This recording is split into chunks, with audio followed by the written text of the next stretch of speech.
Yeah, you know what it is. White and purple, white and purple, white and purple, white and purple. Yeah, you know what it is. White and purple, white and purple, white and purple, white and purple. Yeah, you know what it is. Collegeville High School, a champions. Yeah, screaming that's us. And when we on top, boy, quit fussing. All around my town, everything is white and purple, white and purple, white and purple, white and purple. We shut it down for the school and the sports team. White and purple, white and purple, white and purple, white and purple. Purple and white, but you know what I mean. Double 11 senior year made history. Football, we took it to the playoffs. Collegeville, white and purple, yeah, we are the K-House. I said the K-House, the school of champions. We laugh a lot, we rap a lot. I'm asked to be an Indian again. I'm telling them that Collegeville is where it's at. So when we on the field of court, they better be aware of that. They scared of that. Of course, look at the ceiling. What up, Mr. Floyd? Yeah, Collegeville. And yes, I'm glad to say that I'm a K-Hawk. I'm about to graduate. Yeah, you know what it is. Collegeville High School, a champions. Yeah, screaming that's us. And when we on top, boy, quit fussing. All around my town, everything is white and purple, white and purple, white and purple, white and purple. We shut it down for the school and the sports team. White and purple, white and purple, white and purple, white and purple. White and purple, yeah, I know you see it. You see the chaos and you tell yourself you wanna be it. I go to CHS, so I am a champ. I ran this game so long, I'm starting to get a stomach cramp. Class of 1 and 2, but we're number 1. Shout out to all my juniors, yeah, you know we get it done. White and purple, you already know. It's little easy peasy and that boy lay low. Yeah, you know what it is. Collegeville High School, a champions. Yeah, screaming that's us. And when we on top, boy, quit fussing. All around my town, everything is white and purple, white and purple, white and purple, white and purple. We shut it down for the school and the sports team. White and purple, white and purple, white and purple, white and purple. I'm about my white and purple, Scarface and DJ Screw. We on the peak of the mountain, best at what we do. Yeah, we the champs, homie, but we ain't selling shoes. These boys bleeding purple, call us the cheapest crew. They don't gotta do it big, cause I don't play no sports. I play my cards right. Now a good report. When Dub 12 comes, it's time to roll off. I'm the back cause everybody rolling with me. K-Hawks. Yeah, you know what it is. Look, all the freshmen, all the fresh sophomores, High school, champions. yeah, they know what it is. All around my town, everything is White and purple, white and purple, white and purple, white and purple. we shut it down for the school and the sports team. White and purple, white and purple, white and purple, white and purple. Yeah, you know what it is. Collegeville High School, a champions. Yeah, screaming that's us. And when we on top, boy, quit fussing. All around my town, everything is white and purple, white and purple, white and purple, white and purple. We shut it down for the school and the sports team. White and purple, white and purple, white and purple, white and purple.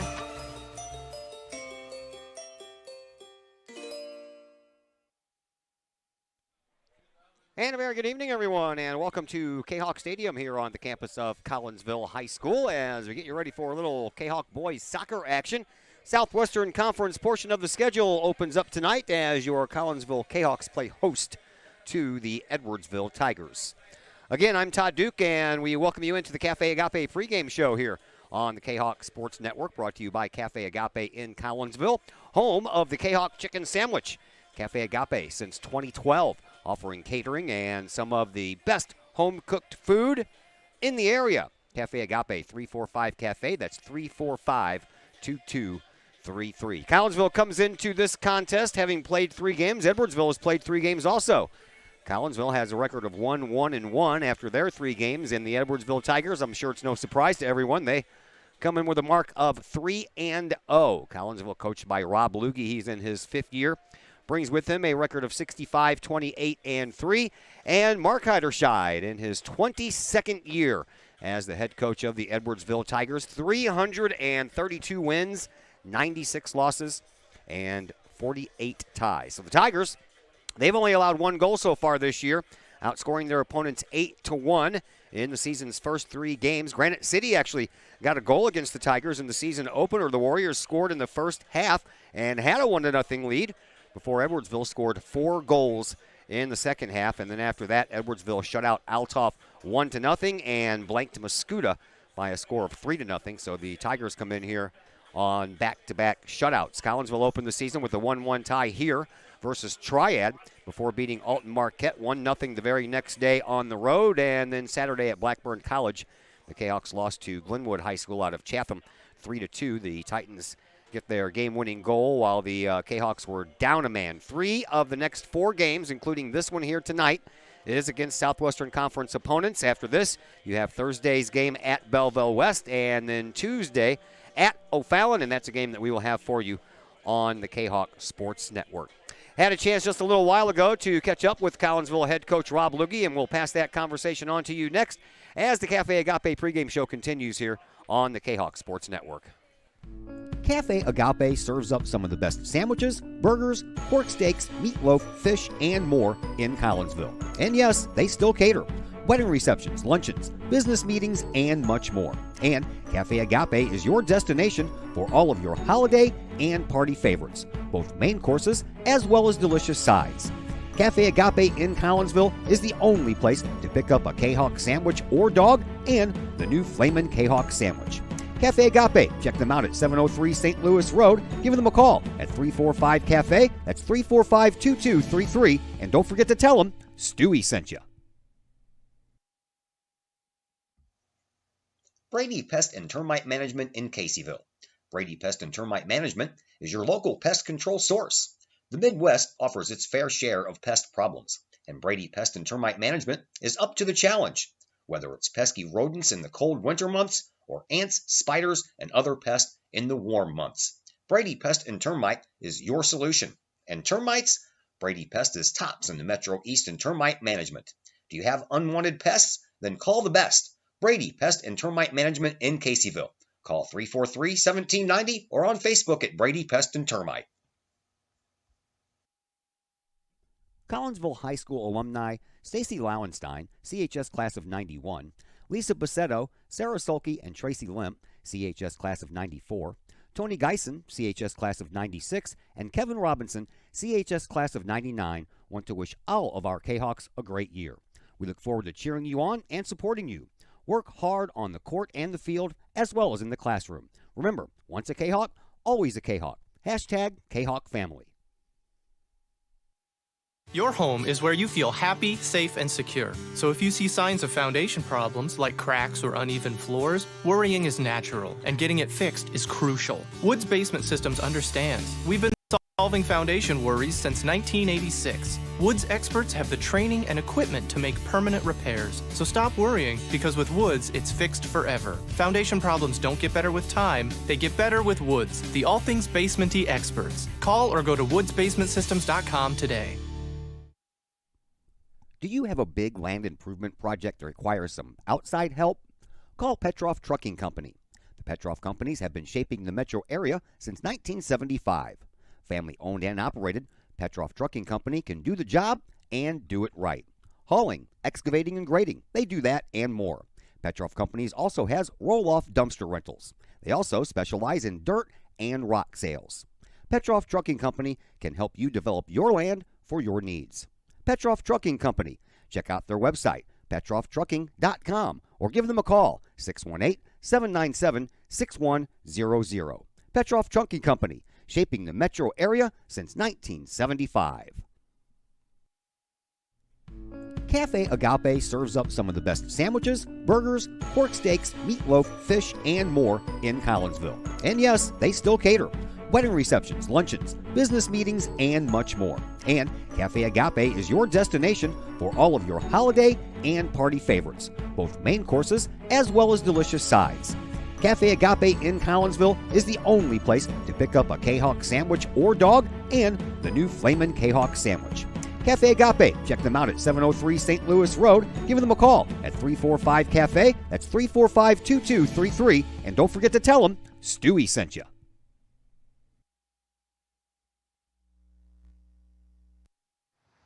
And we welcome you back into the Cafe Agape pregame show here on the Kahok Sports Network at Kahok Stadium today for a little boys soccer action as your Collinsville Kahawks open up the Southwestern Conference portion of their schedule with the game against Edwardsville. Joining us now is Rob Luge, Collinsville Kahawk head coach. Let's travel back in time to Blackburn College in the game against Chatham Glenwood. The first thing everybody wants to know, because nobody really knows except for you and the guys that were down there talking about it, the red card against Gavin Null. Explain what happened. Explain what I saw or what the ref saw? Both. Because those are two different things. And I actually watched your guys' broadcast. I went back and watched, and we had the same thought. The ref said that Gavin made contact before the ball was gone. That's what he saw. I saw Jackson clear the ball and then contact being made. So those are two differing opinions, but what are you going to do? You know? But the contact that was made, I don't think warranted a red card. It depends on when the contact happened and where the ball was. In my view, again, the ball was already, past half line and a little bit of contact occurred, but he thought differently. All right, so that happened. Obviously, that put you down a man for the rest of the game. I really honestly don't believe that's the reason that you lost the game, but that was the outcome. Your thoughts? Yeah, we played good in moments and not great defensively at moments, and especially 1v1 defending in dangerous areas. Two of their goals, two of our defenders got beat 1v1, and kid hit a really nice shot. If we stand that kid up instead of trying to dive in and win those tackles, then we don't have an issue. And defensively, the struggles defensively has led from turnovers, in the middle of the field. The boys, our passing hasn't been as crisp as I'd hoped for those first three games we've had, which has led to counterattacks from other teams and, putting us in a hole because we throw numbers forward. We attack. We're an attack-based team. And whenever we have a poor pass or anything like that in the middle of the park, it just puts us in a bad spot defensively. Couple of things that I noticed about that game, when the opposing team got down inside of your 18-yard box, guys seemed a little deer in the headlights looking, a little flat-footed. Mm-hmm. No, I agree. I don't know if it was the heat from all week. If it was a long week, I don't really know. It was not our best defensive effort for sure. All right, just 3 games in, you're 1-1-1. How's the health? Not bad, I think just toward the end of the week, it was tired legs. 3 games in 4 days and 100-degree weather has really put a beating on the boys. So hopefully, having Saturday evening and Sunday off and an easier training session yesterday because of the weather, the boys are good to go. All right, so tell me what positives you take out of that game up at Blackburn College. We were able to maintain possession at times, create chances at times going forward, but what we lack is like a killer instinct inside the box. Like we would get the ball there, it's just runners aren't there. So that's our goal, is when we get people in down the flanks, hitting balls across, that we have numbers inside the box. That was the first time any of us had been there to watch or play soccer. So what did you think of the place? I enjoyed it. I think it was a neat experience for all the teams involved. The boys kind of got to see what a small college can give them for soccer, and the field was beautiful. They did you get to mingle around with the guys from the Blackburn College team? Some of them, Anthony Capitelli plays there. We have a couple kids, I think, who were trying to go there, trying to transfer there next year from a couple years in the past. So they were able to talk to some of the boys, talk to the coaches, and it was nice for everybody to get familiar with each other. All right, you got the Tigers here tonight. They're no stranger to anybody here in Collinsville, and that's soccer royalty over there when you're talking about Mark Heiderscheid. So same old Tigers, is that what you're expecting? Yeah, pretty much. Whenever, I keep hearing that they had like 100 kids try out. When you have that many kids try out, you get to, pick from the top of the line. We don't have that luxury. We coach who's here. So, I'm sure they'll play the same way, and we'll do our best. What do you want to see out of your guys tonight? More effort, kind of all over the field. Willingness to, put the body on the line whenever we're in dangerous chances and try and score goals. Thanks for the visit, Coach. Good luck. Thank you. That is Rob Luge, your Collinsville Kahawk boys soccer head coach. We'll be back right after a break here on the Cafe Agape pregame show on the Kahawk Sports Network. Cafe Agape serves up some of the best sandwiches, burgers, pork steaks, meatloaf, fish, and more in Collinsville. And yes, they still cater. Wedding receptions, luncheons, business meetings, and much more. And Cafe Agape is your destination for all of your holiday and party favorites. both main courses as well as delicious sides. Cafe Agape in Collinsville is the only place to pick up a Kahok sandwich or dog and the new Flamin' Kahok sandwich. Cafe Agape, check them out at 703 St. Louis Road. Give them a call at 345-CAFE. That's 345-2233. And don't forget to tell them Stewie sent you. Hi, Purple and White fans. This is Dan Mode, class of 1989. I'm with New American Funding. Myself and New American Funding are proud sponsors of Kahok Athletics. As we have great coaches at CHS on all the courts, fields, and tracks, we like to coach you through the home buying process and refinance process. If there's ever anything we can do, I can be reached at 618-973-5343 or www.danmodeloans.com. Let's support our student athletes at CHS. They deserve the best. Thank you for your time, and go Kahawks.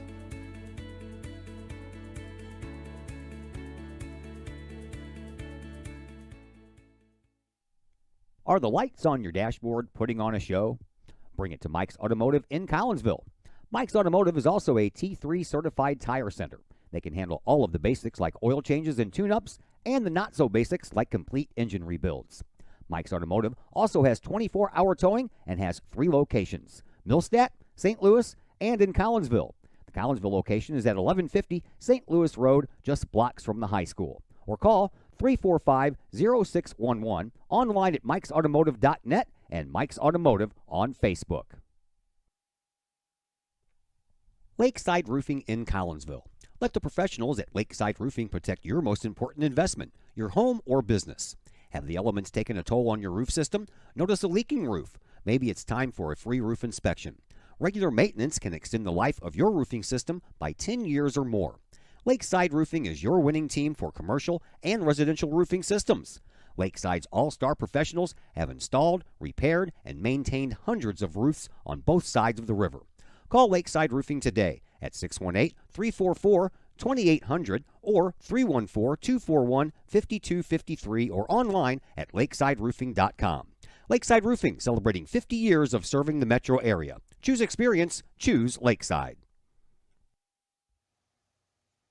The Collinsville Education Association is a proud supporter of KahawkSports.com and the Kahawk Sports Network. The CEA is your partner as they work to ensure quality education for our children. The CEA advocates excellence and equity in public education and represent over 400 educators in 11 schools in both Madison and St. Clair counties. For more information, you can visit the Collinsville Education Association's Facebook page or the CEA's website at collinsvillecea.org.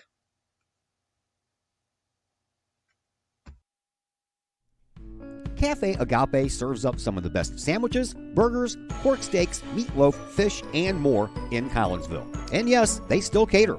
Wedding receptions, luncheons, business meetings, and much more. And Cafe Agape is your destination for all of your holiday and party favorites, both main courses as well as delicious sides. Cafe Agape in Collinsville is the only place to pick up a Kahok sandwich or dog and the new Flamin' Kahok sandwich.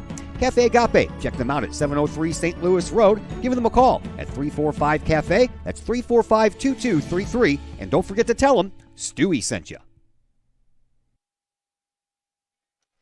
And once again, we welcome you back into the Cafe Agape pregame show here on the Kahawk Sports Network. I am Todd Duke. Brett Borm is on the other microphone as we get you ready for this Southwestern Conference matchup between Edwardsville and Collinsville. And we thought we were going to come back on, do a couple of lineups, and then go to a commercial for the national anthem. But they added more time on the clock, so we've got a little bit more time to just talk about things there, Mr. Borm. So let me get your thoughts on the game at Blackburn College. I got mine. I got the coaches. I know kind of what yours are because you were there, but give me your overall thoughts. You know, I got to say, I got to echo a lot of what Coach said in your pregame interview. It was not their best defensive effort to start that game. Too many 1v1 chances with our defenders in the back. Our defenders looked a little skittish, a little scared throughout the game. So I agree with him. It wasn't our best defensive effort. And I guess we're all in agreement on the red card that was called. That's pretty obvious. Yeah, I think we were all questioning that from the start, exactly what had happened. Now, keep in mind, you and I didn't have the greatest sight lines to see what was going on at the time. as I said, I thought it was probably the referee determined there was a goal-scoring opportunity at the time that the foul was committed, and that resulted in the red card. Yeah, and what's funny is I went back and watched that too a couple of times just to see what I could see from the camera view that we had. Just like Coach mentioned, he went and watched our feed just to see what he could see as well. And I can't zoom in anymore because it's already a recorded feed, so you couldn't get any closer than what it was. But right. I watched it like 3 times in a row, and I just didn't see it. Yeah, I didn't either. So let's just all agree that it was questionable. Yeah, it was. All right, let's talk a little bit about the Tigers, man. When you mentioned the word Mark Heiderscheid, that is pretty much royalty in the realm of soccer around these parts, is it not? Yes, it is. Coach Heiderscheid has a pretty extensive track record as being a successful coach in the Southwestern Conference. Put together strong programs year after year after year, and as Coach Luge referred in his pregame, they had over 100 kids show up for tryouts. That's a strong program. That's a sign of a winning, strong program. Yeah, he is, by the way, the longest tenured soccer coach at Edwardsville. In his time, 8 trips to state, 1 fourth-place finish in 2009. 2 times they finished in 3rd place. That was 2010.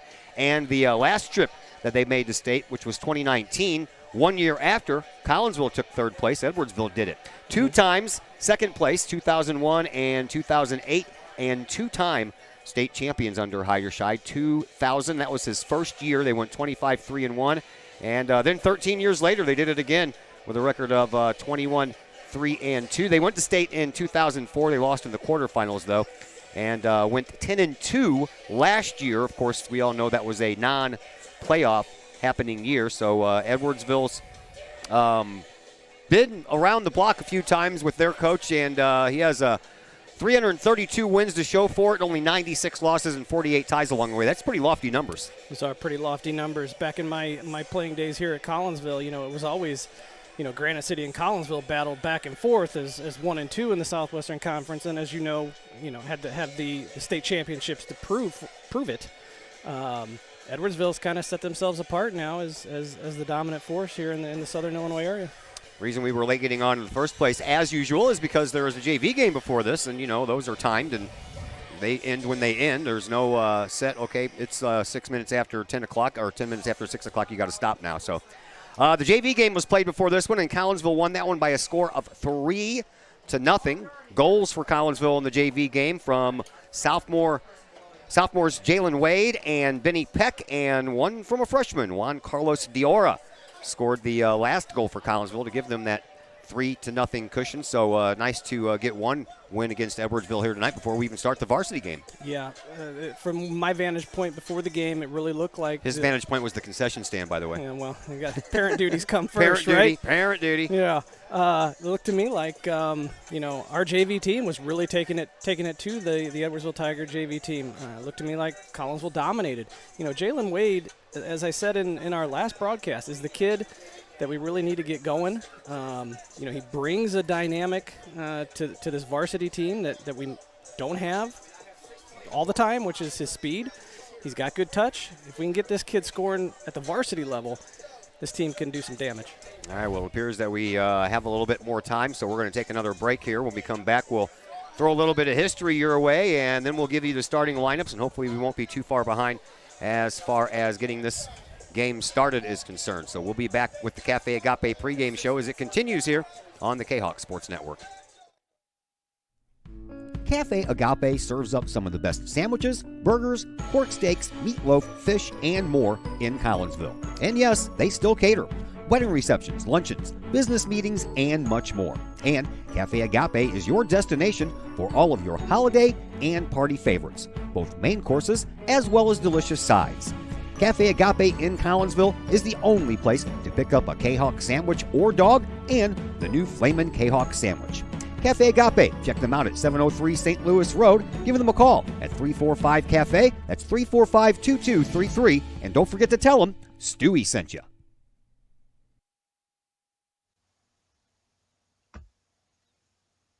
Pack Mail of Collinsville, locally owned and operated by Ryan Combs. Pack Mail can ship anything, anywhere. They treat you like a neighbor because, well, you are a neighbor. Pack Mail offers shipping materials and containers, private mailboxes, as well as climate-controlled self-storage. Visit Pack Mail at 407 Beltline Road in Collinsville Online, WeShipSt.Louis.com or call Pack Mail at 346-4884.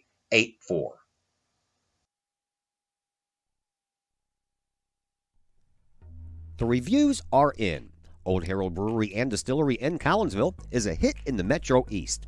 Folks both local and just visiting the area are calling Old Herald Brewery and Distillery a must-stop destination in Collinsville. Old Herald Brewery and Distillery in Collinsville is located at 115 East Clay Street in Collinsville and is home to one of the only restaurants in the state with their own brewery and distillery that produces some of the best brews and spirits in the industry. And the food? All created by an in-house chef using local ingredients that will please any palate. Old Herald Brewery and Distillery in Collinsville has daily specials for both inside diners as well as offering curbside pickup specials and family-size specials. And don't forget to take home a bottle or a growler of beers brewed on site at Old Herald Brewery and Distillery. Old Herald Brewery and Distillery in Collinsville. Check their Facebook page for daily specials, online ordering at oldheraldbrewery.com, or give them a call at 855-8027. The people of Illinois welcome you. The folks in Collinsville, Illinois, well, they want you to stick around for a while and enjoy the sights, the fun, the food, and of course, the Collinsville Kahawks. The city of Collinsville is a proud supporter of the Collinsville Unit 10 School District. So welcome to Collinsville. Come on over, catch a Kahawks game, or enjoy some of the new places to eat, shop, and have fun. There's plenty to do for the young and the young at heart. Enjoy Christmas at the Collins House during the holidays, tunes at Bloom in the warm summer months, and more. There's plenty to do in Collinsville, so come on over for a bit. The folks in Collinsville would love to see you. For more information, go to www.collinsville.org. Cafe Agape serves up some of the best sandwiches, burgers, pork steaks, meatloaf, fish, and more in Collinsville. And yes, they still cater. Wedding receptions, luncheons, business meetings, and much more. And Cafe Agape is your destination for all of your holiday and party favorites, both main courses as well as delicious sides. Cafe Agape in Collinsville is the only place to pick up a Kahawk sandwich or dog and the new Flamin' Kahawk sandwich. Cafe Agape, check them out at 703 St. Louis Road. Give them a call at 345-CAFE. That's 345-2233. And don't forget to tell them Stewie sent you. And once again, we welcome you back into the Cafe Agape pregame show, the elongated version of the Cafe Agape pregame show. We've added 5 more minutes onto the clock. Apparently there is a referee shortage, so we're scrambling to find some referees, and apparently they're on their way, and once they get here, we will have some soccer for you. So we apologize for the delay, and we're running out of things to talk about, so you're going to have to just kind of bear with us here for a minute. One thing I can tell you about is I got handed this flyer. If you go to Denny's tomorrow between 4 p.m. and 10 p.m., that's the Denny's on Ramada Boulevard there in Collinsville. You'd visit that location during that time and bring in a flyer or show a photo of the flyer. I'm sure it's circulating around there somewhere. Denny's will donate 20% of those proceeds to benefit the Collinsville High School boys soccer program. And again, that is tomorrow, September the 1st. Yes, tomorrow is September 1st, 4 to 10 p.m. Address, if you want it, 522 Ramada Boulevard in Collinsville. And if you need a picture of this flyer, just let me know. I'll take a picture of this one, and I'll be glad to send it to you in a private message. You can send me a message on the Kahawk Sports Network Facebook page, and I'll get that afterwards. And I will make sure that I send you the photo of this said flyer. All right, let's talk about a little history over the last 22 years between Collinsville and Edwardsville in boys soccer. Edwardsville holds the edge. They have a Collinsville has a 7-21-2 mark against Edwardsville. So Edwardsville 21 wins against Collinsville, 7 losses, and 2 ties. So you're looking at a total of 31 games, and Edwardsville has owned most of them. However, 3-3 is the Kahawks record in the playoffs. They met twice last year, did Collinsville and Edwardsville, and I use last year in quotations because that was actually in March of this year. Due to the pandemic-shortened season, we didn't get to play until March. Lost 3-2 at Edwardsville. That was the season opener of the year, and then a return trip here at the end of March. Collinsville won that one 1-0 here on this field. Kahawks lost in 1999 and 2000. They tied 1-1 in 2001 and then lost to Edwardsville 6 years in a row from 2002 to 2007. Then in 2008, Collinsville won. Then the teams tied again 1-1 in 2009. Then Edwardsville rattled off another 9 straight years of winning from 2010 to 2018 in the regular season. But the old Kahawks get some revenge with playoff wins 3 years in a row, 2016, 2017, and 2018 for Collinsville. And that, of course, that 2018 win was the sectional semifinal here on a last-second goal by Zane Baker that propelled Collinsville into the sectional match here against Normal Community. And then they marched on to state and ended up taking that third-place trophy. So now you're all caught up as far as the history is concerned. We will take, hopefully, which is going to be our final break, and then we will have starting lineups for you. And, well, we're probably not going to have a final break. We have starting lineups to announce here, and we also have the national anthem that needs to be played and all that stuff, so probably 2 more breaks at least coming your way here on the Kahok Sports Network. Cafe Agape serves up some of the best sandwiches, burgers, pork steaks, meatloaf, fish, and more in Collinsville. And yes, they still cater. Wedding receptions, luncheons, business meetings, and much more. And Cafe Agape is your destination for all of your holiday and party favorites, both main courses as well as delicious sides. Cafe Agape in Collinsville is the only place to pick up a Kahawk sandwich or dog and the new Flamin' Kahawk sandwich. Cafe Agape, check them out at 703 St. Louis Road. Give them a call at 345-CAFE. That's 345-2233. And don't forget to tell them Stewie sent you. Drink it in. Powerful, vibrant, nutrient-rich fuel for healthy, active, experience-rich lives. Each ingredient chosen carefully, every blend crafted masterfully. Nurturing your passion, nourishing your purpose. So you can be your best self, live your best life, and rule the day.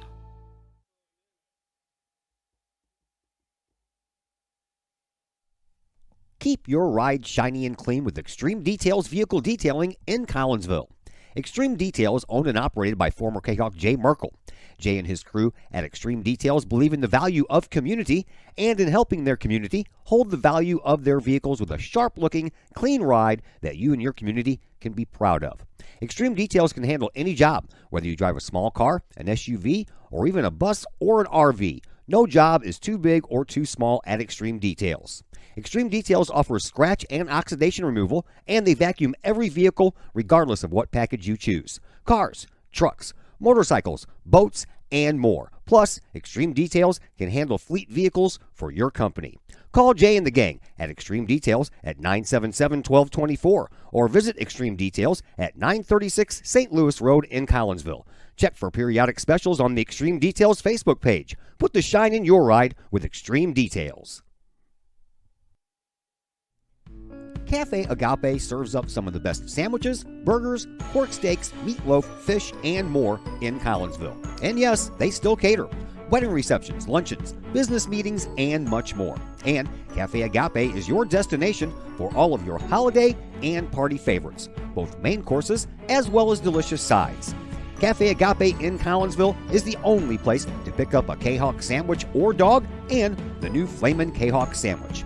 Cafe Agape, check them out at 703 St. Louis Road. Give them a call at 345-CAFE. That's 345-2233. And don't forget to tell them Stewie sent you. Once again, welcome back to Kahawk Stadium here on the campus of Collinsville High School. I'm Todd Duke, Brett Borum alongside. We're about ready to go. The captains have met with the referees that are out here. I think we're waiting for a couple more to show up, but I think they're going to go ahead and get at least the pregame portion started with the introduction of the lineups, the national anthem, and things like that. So we will tell you the lineups before everyone here knows who they are. Edwardsville, we'll begin with them first. In goal, you will find Nathan Beck. In front of Nathan Beck, you have Jake Dubois, Tyler Dacus, Ben Loftus, Gavin Walls, Brendan James, Ben Matthews, Gavin Gyrick, Owen Logan, Axton Annam, and Sam Reeder. For Collinsville, Jackson Perrell gets his 4th straight start In between the pipes in front of him, you will find defenders Dane Compton, Trey Peterson, Gavin Chrisman, Alex Lorsback, and Braden Borm. The midfielders consist of Adam Reiniger, Landon Mahat, Jimmy Crowder, and Bryson Bodie. And the lone forward in this lineup for Rob Luge and his Collinsville Kahawks is Sam Garofalo. Collinsville, of course, coached by the aforementioned Rob Luge. Assistant coach is Jeff Hayes, and Mark Heiderscheid is the head coach for the Edwardsville Tigers. We are getting ready to announce the starting lineups here to the crowd, which will be followed by the national anthem, and then we'll be ready to go. Some anticipation there, Mr. Borme.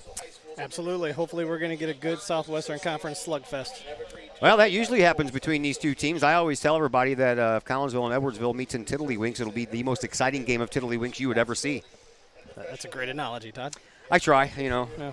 I try to be a comedian sometimes, too, but that doesn't work out very well sometimes. I don't know. Anyway, last game until the off day tomorrow. Then we're back at some more action for you on Thursday. We are at Edwardsville High School on Thursday for a little girls volleyball action. I believe without doing my homework as of yet, that's a pretty lopsided rivalry, too. Edwardsville has kind of owned Collinsville on the volleyball courts over the years. Then we will be back right here on Friday for the home opener for the football team as they take on Triad, and they will try to win 2 in a row for the first time since 2010, which was the last time that Collinsville's football team made the playoffs. So we got some excitement coming up for you. 2 games against Edwardsville and then the big football game here Friday. Yeah, I hope that Kahok football game proves to be as good as what it was at Belleville East last weekend. That was a great environment for the student body, great environment for the kids. Awesome for them to play in front of such a crowd like that. Yeah, and you know, those two teams, Triad and Collinsville, just met back in March of this year. So that was a 21-0 win by Triad. So it wasn't that long ago, and you got some kids on that team. They're like, I remember it. Right. I remember it. They should remember it. Yeah, I remember it. Not a competitor if you don't remember We're it. coming for you now. I remember what you did. It is, by the way, what is it, frat boy night here? That's what I hear. My daughter, of all people, is dressed as a little frat boy down there, so yeah. Good for her. Student body cheering section is dressed up all as frat boys, and all the cheerleaders are out there in their purple little uniforms. They all have backwards baseball caps, and apparently they've all been given boys' names for this night. That I'm not aware of. Yeah. I happened to walk by and heard the cheerleaders saying, we got boys' names for the night. That's funny. Yeah, it is. All right. Edwardsville has been introduced. Collinsville is about to be introduced or in the process of being introduced. So our final break will come your way, and then we will have some soccer for you. Cafe Agape is loving this elongated pregame show here on the Kahok Sports Network. Cafe Agape serves up some of the best sandwiches, burgers, pork steaks, meatloaf, fish, and more in Collinsville. And yes, they still cater. Wedding receptions, luncheons, business meetings, and much more. And Cafe Agape is your destination for all of your holiday and party favorites, both main courses as well as delicious sides. Cafe Agape in Collinsville is the only place to pick up a Kahawk sandwich or dog and the new Flamin' Kahawk sandwich. Cafe Agape, check them out at 703 St. Louis Road. Give them a call at 345-CAFE. That's 345-2233. And don't forget to tell them Stewie sent you. Just because we're adults doesn't mean we don't have toys, am I right? If your adult toys consist of boats, campers, or RVs, then you need to call the GASA storage team of professionals. Winter weather in the Midwest can be quite harsh, and finding a place to properly store those expensive toys for winter can be just as rough as a Midwest winter. That's where the GASA storage team comes in, with outdoor self-storage and covered storage for your toys. They even have tractor-trailer parking. Conveniently located at Horseshoe Lake Road and 111 in Pontoon Beach. GASA Storage, for the safe storage of all of your toys. Contact the GASA Storage Team, gasastorage@gmail.com, or call today, GASA Storage Team, 618-797-6100.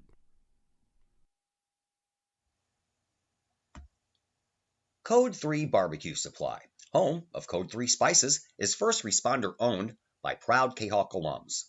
Located at 302 East Main Street, Code 3 Barbecue Supply is your home for one-of-a-kind everything barbecue headquarters, providing the best American-made barbecue grills, smokers, rubs, sauces, accessories, and cooking expertise from professional barbecue experts.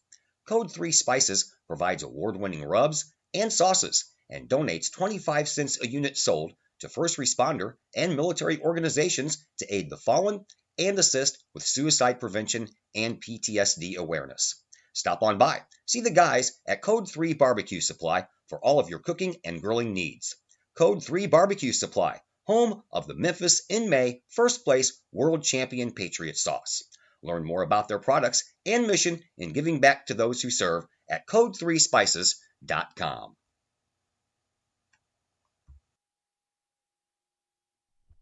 Pace Design and Construction in Maryville. Whether building a new home, making an addition to the home you currently own, or finally getting around to that remodeling job you've been putting off, Pace Design and Construction in Maryville can help. Pace Design and Construction is a building and remodeling contractor you can trust. They provide the highest quality, they are dedicated to their customers, and are committed to completing your project on time and within budget. Pace Design and Construction in Maryville. Give them a call at 618-407-5466, online at pacedesignconstruct.com, or on Facebook at Pace Construction Design. Once again, welcome back to the broadcast press box here at Kahok Stadium. I am Todd Duke, Brett Borum alongside as well. We are just about ready for some soccer. There's a long delay. This game's supposed to get underway at 6:30. We were probably due to get on a little bit late anyway due to the longevity of the JV game. I was guessing, maybe around 6:35.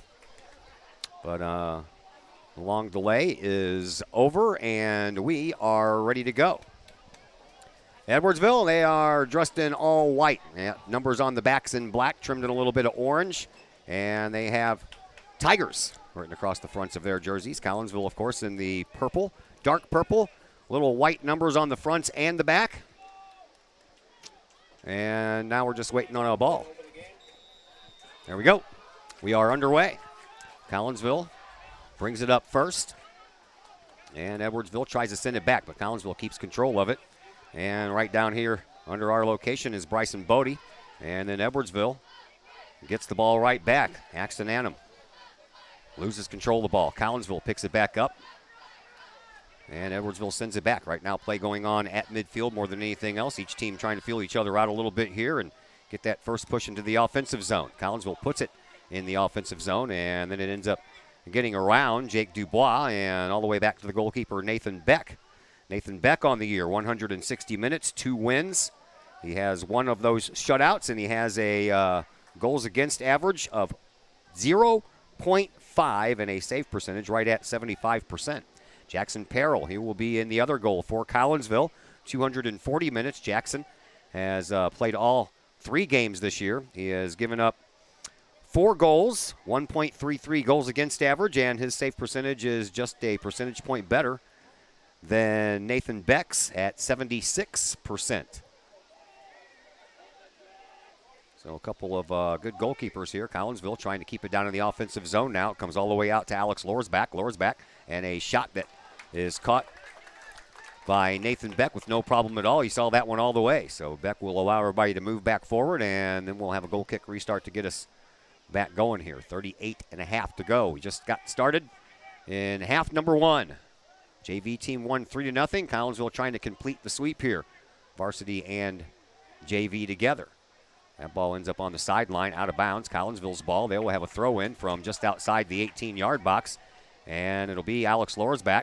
Lorsback over the head, throws it into the box, and it bounces right around Adam Reiniger, who is intended for. Comes out to this near side here, and taking over is Gavin Walls. Walls for Edwardsville. Moves the ball back up to midfield. Past all of his teammates. And then in the middle, picked up by Collinsville. Trey Peterson puts the ball up, and then Bryson Bodie had his legs taken out from underneath him. Collinsville will get a free kick. Peterson, part of the cross-country team for Collinsville as well. He was in the St. Louis Post-Dispatch Players to Watch for boys cross-country on the year after a fantastic freshman year in the cross-country division last year. Kid can run like the wind, can't he? Yes, he can. He was responsible, didn't score the goal, but if it wasn't for his hard work and his speed, that one goal Saturday at Blackburn College would not have happened. Right. Here is Peterson. Tried to get the ball past the defense, couldn't do it. And again, a pickup there by Sam Reeder. Reeder gets it up to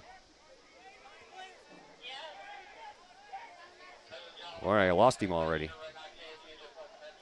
Over on the far side in front of the Edwardsville bench. 3 minutes gone here in this first half. No score between Collinsville and Edwardsville. Collinsville keeps the middle clogged up at the midfield circle. Nice job getting that one was Mr. Bodie. Over to Borm. Now over onto the far side for Lorsbach. Lorsbach kicks it all the way up, and it's going to end up going all the way to the goalkeeper, Beck, who decided to stop it before it goes across the end line. Now Beck sends it out on a kick that he sends over to the sideline, and it rolls off of the back of the head of Gavin Walls. Collinsville will have a throw in. It'll be Peterson who will take it, and he'll throw it right down onto the foot of Garofalo. Peterson gets it right back over to Bodie. Ooh! Right off the face. Yeah, Bodie was just trying to pass it back to one of his teammates, and it ends up hitting Owen Logan right square in the face. Looks to be okay, but I guess they're going to go ahead and make him get checked out first. I didn't think it was that hard of a ball to the face. I mean, clearly it's a ball to the head. I get Right, it, but right. It wasn't a blast. I'm trying to figure out why they're sending him off. No, with it's probably concussion precautionary protocol. measures. Yeah, they want to make sure that he doesn't have that concussion thing going on, so might as well send him off. I mean, you know, luckily it didn't hit him in the nose, and he ends up having a bloody nose. But that brings in Quissa Guaidu. Guaidu, a senior this year, and he's forced to be reckoned with. He's been on the varsity team for the last 3 years. And that ball rolls out of bounds, and another throw-in coming. This one going to be taken by Mr. Peterson as well.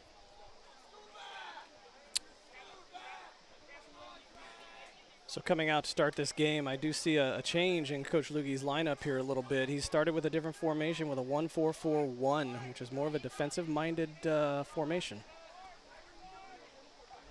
Right now, Edwardsville on the offensive side, and the ball picked up by Annam. Annam over there on that far sideline, just outside the 18-yard box, being double teamed. Now a little holding going on, no one calling it. And then it ends up out of bounds, and it's going to be a throw-in for Edwardsville. I don't know. I'm not sure about that one. I am not either. I thought Lorsbach kicked that off of a Edwardsville player, and it went out of bounds. Almost looked like it went off Annam's hand. Well, we got another referee just showed up over there talking to Clay Smith. He's like, okay, unpack your bags, put your stuff on, and go. Down in front. Bounces off of a head. Collinsville was lucky to get the head on the ball before Edwardsville did, because that was about to be dangerous. Now all the way out front, and then a shot that's going to go wide off of the foot of Gavin Gyrick. And Collinsville avoids a potentially hairy situation there. 34-40 left to play here in this first half. Jackson Perrell sends it out. Lights are on. Starting to take effect as the sun is already set, or it's about to set anyway. Cardinal game was rained out, so hey, there's nothing else to do. You might as well hang out here and watch this. This is probably a better game anyway. Probably. I don't know. It's amazing that we're still 2.5 games out of a wild card spot with the way we've been playing this year, but hey, we'll take it. Right. We'll see what happens. Play the games. Got the month of September left to go. The only thing I don't like about the rainout is now you got a doubleheader tomorrow and they're both 7 innings. I really don't like that rule. Yeah. Jimmy Crowder taken down with a trip. Collinsville free kick coming here at about the 40-yard line. Long way to go on the free kick, which is going to be taken here by Dane Compton. Dane, a sophomore defender for Collinsville.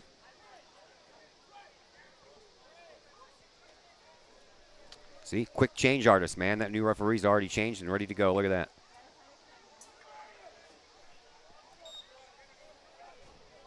So now we have the full allotment of referees. Off of the head of Bodie. Down, and Annam sends it back out to midfield.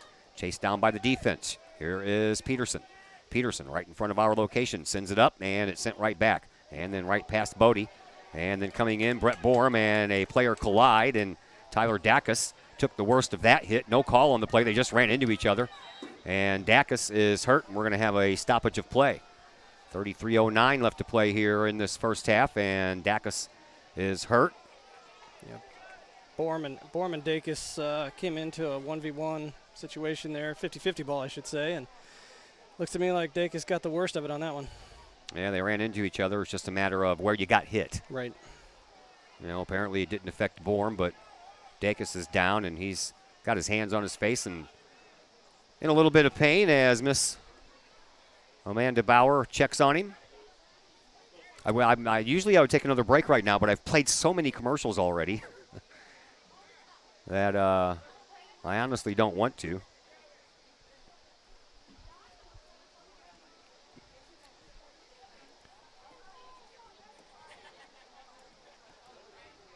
.33:09 is where the clock stopped. No score.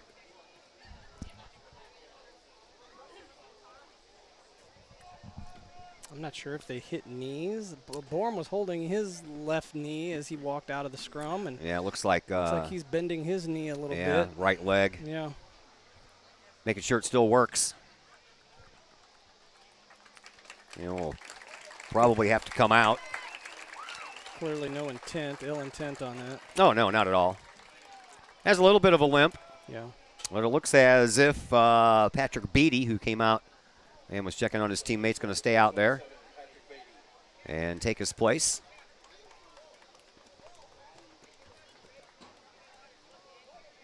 Incidental contact injury. That's what happens in this game sometimes. Yep. Did the linesman just switch sides? I'm not. No, I don't think No? so. I think Okay. he just went over to talk to him, probably just to give him an update or whatever. Maybe go over there and welcome him. Say thank you for showing up. Thanks for filling in. There's a ball all the way down and in front of the box, and Collinsville will take care of it. Sam Garofalo with it, now inside the box, turns, puts one in the middle, trying to feed a centering pass to Adam Reiniger, and a return shot after that just misses. Now all the way out to Bourne. Bourne will move it on up to Peterson. Peterson, nice move to get around his defender. Another nice move. Comes around on the right wing. Sends one in the middle. Is anyone there to take the shot? No. And then a shot by Reiniger goes popping up in the air, and that'll land behind the end line, and it'll be a goal kick restart coming up here for Edwardsville. Man, oh, man. Great opportunity there for the Kahawks. Sam Garofalo doing a great job on that left flank. Beating his man, getting the service across. Mahat just missed. He teed it up really nicely. Good pace, just right at the keeper. Reiniger was the intended target on the first go-around, but bounced off of an Edwardsville player, and Mahat had a chance at it. Here is Nathan Beck.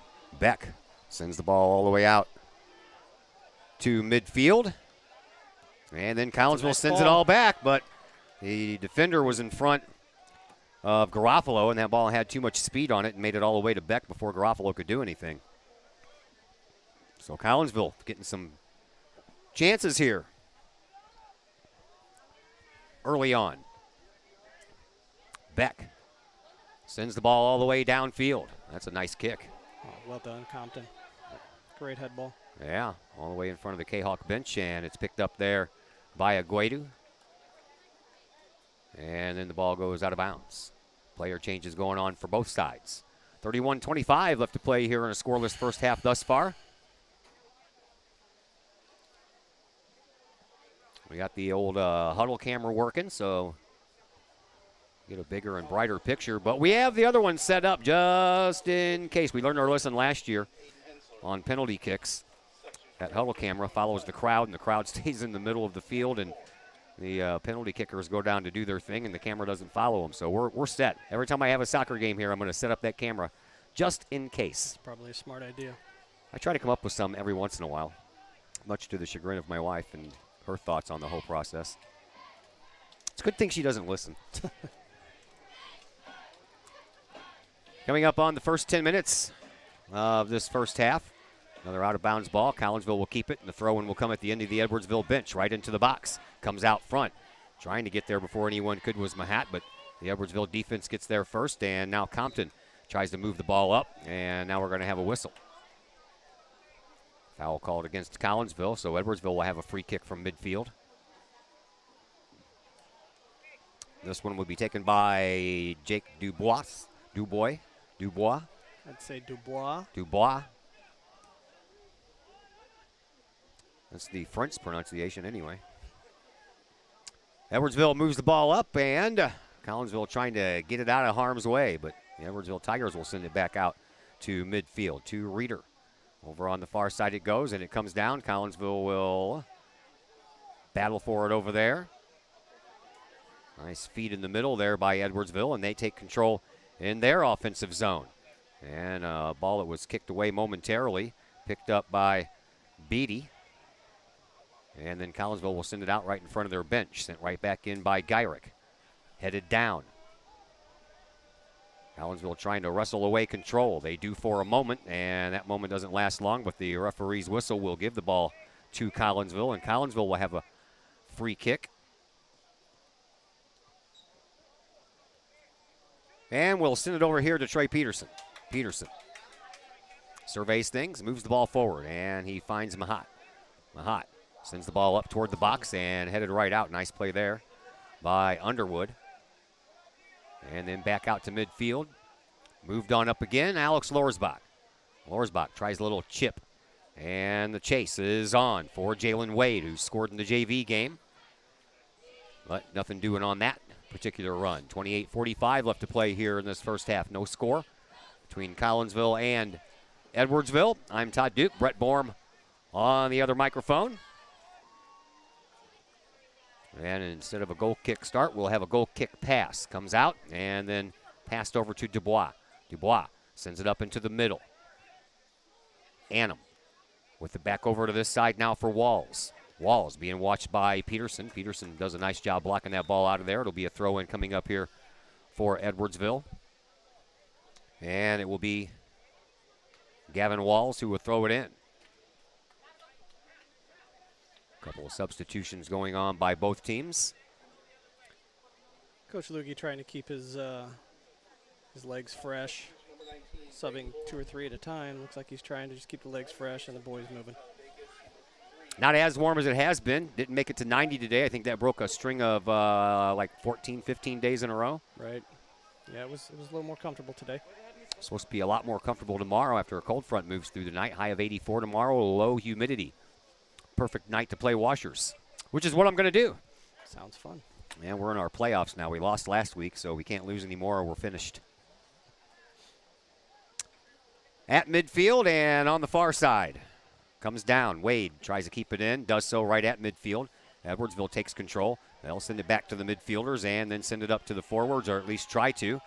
And it finds a white jersey, and then it finds a purple jersey. And then back the other way we go. Ping-pongs off a couple of players. Now Peterson, he corrals it, sends it up this near sideline, but out of bounds right at midfield.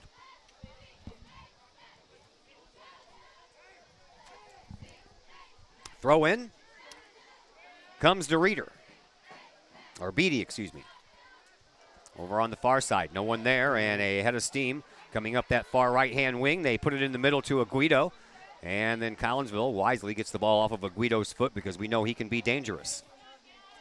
Ball kicked up and right back into the offensive zone. Leading scorer for Edwardsville. Actually, that's a shared title right now by Chris Aguido and Brendan James. Each of them have 2. For Collinsville, we have 4 players that have scored 1 goal each. Jimmy Crowder, Aiden Hensler, Landon Mahat, and Adam Reiniger.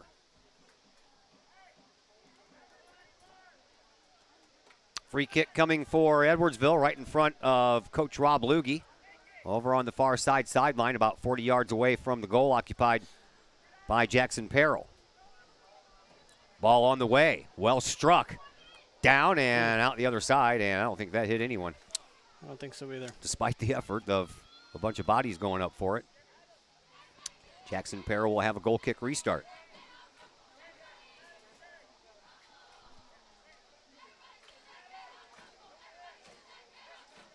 Gavin Chrisman checks back into the game. Mm-hmm. Bryson Bodie heads out, as does Mahat. Again, quick subbing by Coach Luge. Yeah.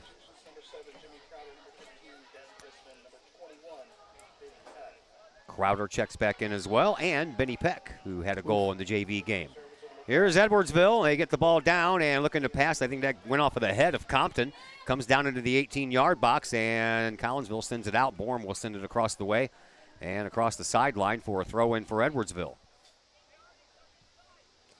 Thus far, Todd, I'd have to say it's been pretty evenly matched so far. Collinsville has had the better chances down inside the box. Edwardsville's gotten it in the box a couple of times, but not really a shot on goal worth of note. That's a throw. Yes, it is. And it comes down in a host of bodies, and it's skied. And that comes out of bounds, and it's going to be an Edwardsville throw-in again. That was a Jackson Perrell-like throw. You ain't kidding. There is Cole Sitton. Well, he's going to give way now for Tyler Dacus. Looks like he's back in the lineup after his injury. Yep. And I think he just threw Did that he? ball. I was going to say he just came across the field because he's going to do it again. This is dangerous. That is a major league throw, and it goes right to Jackson Perrell. That covered about, what, 40 yards? At least. Yeah. That ball all the way down. Not offside because the defense was behind Adam Reiniger, but now he's looking for some help. Turns the corner on that left far wing over there and gets rid of his player. Tries to get it again, and now he's needing a little help. Not enough bodies down there wearing the purple and the white. There is a header attempt by Hensler. And just kind of rolled away from him, and now Lorsbach will step up. And back over once again for Reiniger. Reiniger Nice puts hit. one toward the goal, but it goes wide. 23:40 left to play here in this first half. We are scoreless thus far. Sun setting behind us. Sun's been gone for a while as the clouds are moving into the St. Louis area. Should make for a nice evening of soccer here as the sun goes down. Oh, yeah. I like the fact that all these trees are gone now. I can turn around and see the arch.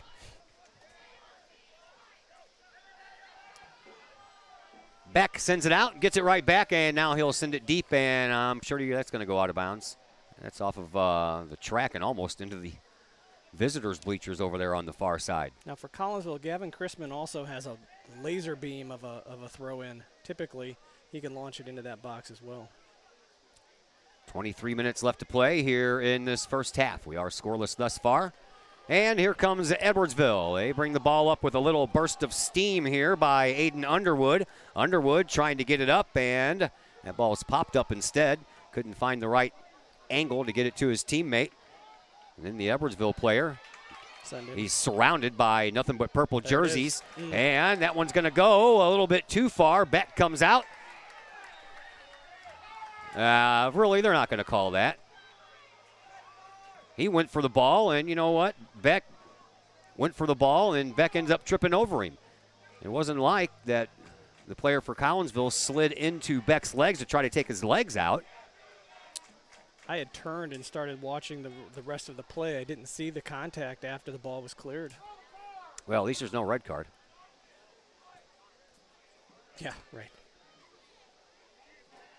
So Edwardsville will have a free kick, and it's going to be from about 90 yards away. So, all in all, not going to complain about it. Heard a couple of grumblings of pull out the card. I heard it too. Yeah, I think that was over here on the other team's fan base. I think ball right. comes down. I think you're right. Yeah. I ignored it. That's a. Well, you know, that's what happens when you're not paying attention and you just kind of look at the ball for a while. Here, that one's landed on top of the net. It was almost an own goal. That was off of Tyler Dacus and almost in. I'm not going to lie, Todd. I thought there was going to be a foul call. Yeah, me too. Hensler. That was probably a legitimate foul. Well, Hensler, I think, had his head turned as he was running. And then the Edwardsville player was staring straight up into the sky and didn't see Hensler coming his way. And then Hensler's head turned, and they both ran into each other. So a corner kick coming up for Collinsville. This one's going to be taken by Landon Mahat. And it comes all the way out into the middle, and then Edwardsville heads it out. Collinsville keeps it in, though. Nice job, and here's Bodie. Bodie gets tripped up from behind. No call. Collinsville keeps it up, though, on the offensive side of things. Gets it over to Bodie again. Bodie onto the far sideline, and double-teamed over there is Reiniger. Reiniger gets away from the double team, now trying to split that defense with a little pass, and I don't know if he's going to be able to be successful on that one or not. Ball still over there. Edwardsville going for it, and now a ball out of bounds. Collinsville will get a throw in. Here's the dangerous throw that we need, or we missed from Jackson Perrell moving to goalkeeper. Yeah, Gavin Chrisman going to take that. He's a big kid, got some long arms. Get that thing behind your head with a little bit of force. Halfway through this first half, no score. Throw in by Chrisman in front and knocked out. Peterson, he slams it back, but he kicked that ball after a nice high bounce, and that ball ends up going well out of bounds. I think that ball had some spin on it as he was trying to hit that half volley. Caused it to go out of bounds. So Nathan Beck back to another goal kick restart here. Puts a foot into it, sends it out to midfield, and off of the chest of Cole Sitton. Sitton will send it back to Dacus. Dacus moves from the middle and then feathers a pass all the way over on the far sideline. Back over this way now for Beatty. Off of a Collinsville player and down, and Collinsville trying to collect the ball back. They do, and send it over to the sideline, but Reiniger couldn't get there in time to keep it from going out of bounds.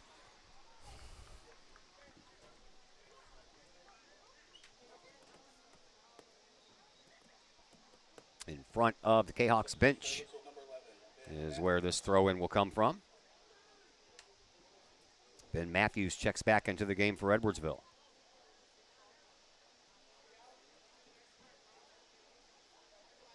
Throw-in comes down at midfield for Dacus. Dacus will send the ball way downfield, and his teammate trying to get there. Oh, that's across the end line. Yep. So goal kick. Yep. Take that over the deep throw any day. Well, I guess they didn't call it that. They didn't call it that, but that's the way I saw it. Yeah, me too. I don't know what angle they were watching from. It's all about the angles, you know. We learned that last weekend. Yeah. Collinsville gets it up into the offensive zone. Reiniger trying to chase it down and bumps into the Edwardsville player as that ball goes out of bounds. And it's going to stay with Collinsville. Should be. Yeah. How is that not a Collinsville throw? I thought the guy down there pointed that way. Okay. I was wrong again. It'll happen because, you know, I'm wrong all the time, but I don't know what happened there. Would they want him to wait to throw it in? Yes. I think Adam Reiniger was still limping off the field. Yeah, I know they made some substitutions as well. Throw in front of the Tigers bench. Comes up the sideline. Picked off by Collinsville. Comes into the middle. Trey Peterson surveys things. Boots it. And it's going to go all the way to Nathan Beck before the charging Sam Garofalo can get there to do any damage. Right idea, wrong pace, just a little heavy. Yeah. Edwardsville, they get it back to the defense. Here is Tyler Dacus. Moves the ball up. Now back over to this sideline for Sitton. Sitton being watched by Peterson. Sitton circles over here on the left wing. Peterson stays with him every step, and then chipping in there as well as Jimmy Crowder. And then Peterson puts it right between the legs of Sitton, and another throw-in coming up here for Edwardsville, and this one again going to be handled by Tyler Dacus. This time he doesn't throw one toward the goal. He throws one out front to the really inserted Ben Matthews. All the way back out to midfield it goes, then back up into the front of the box area, and Collinsville's Borum sends the ball over to the far side, and the Kahawks lose control again.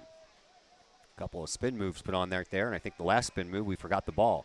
Here is Wade. Jay. Good body. Wade. Good body. He can. Oh, he gets tripped down from behind, and no call. You'll hear some grumbling from the Kahawk fans on that one. Loftus over on the far side puts a foot into it, sends it all the way down range, and Dane Compton went up to head that ball, and the Edwardsville player then went up right afterwards, and they collided. This time, no bodies hit the ground, and no whistle on the play until the ball goes out of bounds anyway. For a guy that's short in stature like Dane Compton, he does have the ability to win those 50-50 balls in the air. He does a great job. Oh, and Peril couldn't save it. A feed from all the way over on the right wing. And in front, Peril committed to his right, had to come back to his left, and it didn't work. And scoring the goal is Owen Logan, and Edwardsville leads 1-0.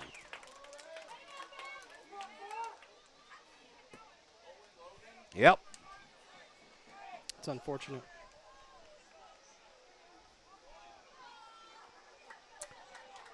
So Logan gets his first goal of the year.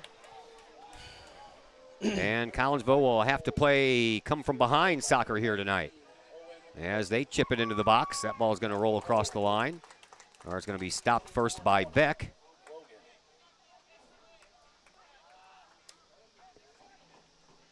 And now Beck takes his time, walking back out front to get this thing restarted. He does. All the way past midfield. Knocked down by Borm. Borm stays with it. Comes up through the circle. Tries to thread a pass over there for Mahat, but that ricocheted off of an ankle and went Edwardsville's way. Now that ball is going to go out of bounds, and it'll be another throw in here for the Tigers. Right at midfield. Tyler Dacus. Midfielder, junior. Throws it in. Collinsville takes over. Another pass, tried to thread it back into the midfield circle, but that gets away. And now Edwardsville will take over once again. Out to midfield. To Matthews. Back to the defense. And Collinsville picks it off. Can they hang with it? Hainsler, brings the ball up. And then he gets shoved down from behind. Oh, man, you got to be kidding me. How can that be against us? I don't know. I'm at a loss. Hensler shoved from behind. Yep. Clearly. I think the referee blew the whistle for the other call right before that. Before that, yeah. I think you're right.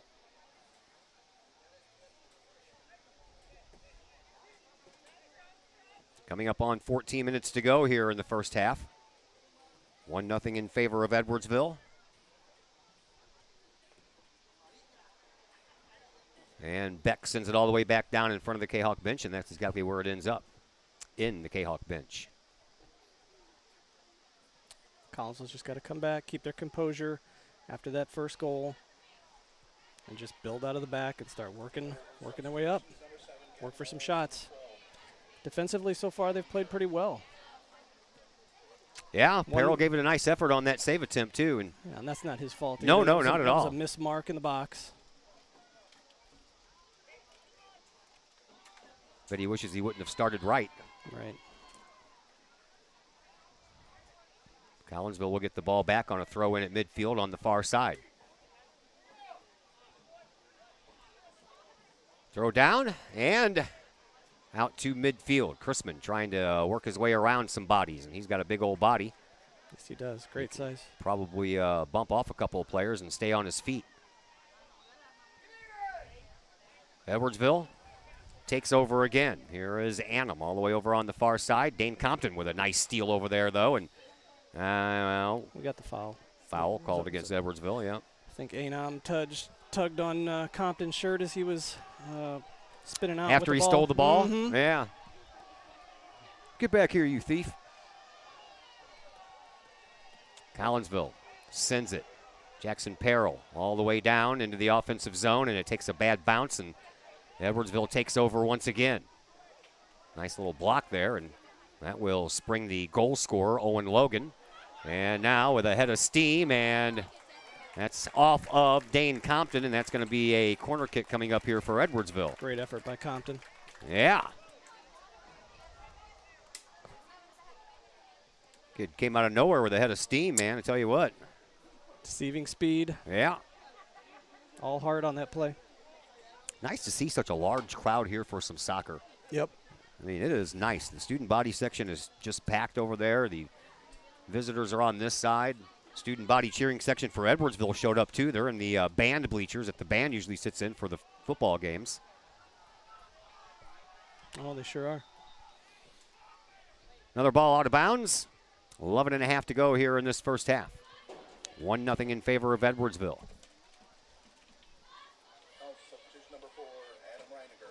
Reiniger checks back in for the Kahawks. And the throw-in comes high at midfield. Down, and Edwardsville takes over. They'll send it over here to Walls. Walls, he was the kid that came busting through the gut with some steam a minute ago. And he skies a ball right to Peril, just as Owen Logan was bearing down.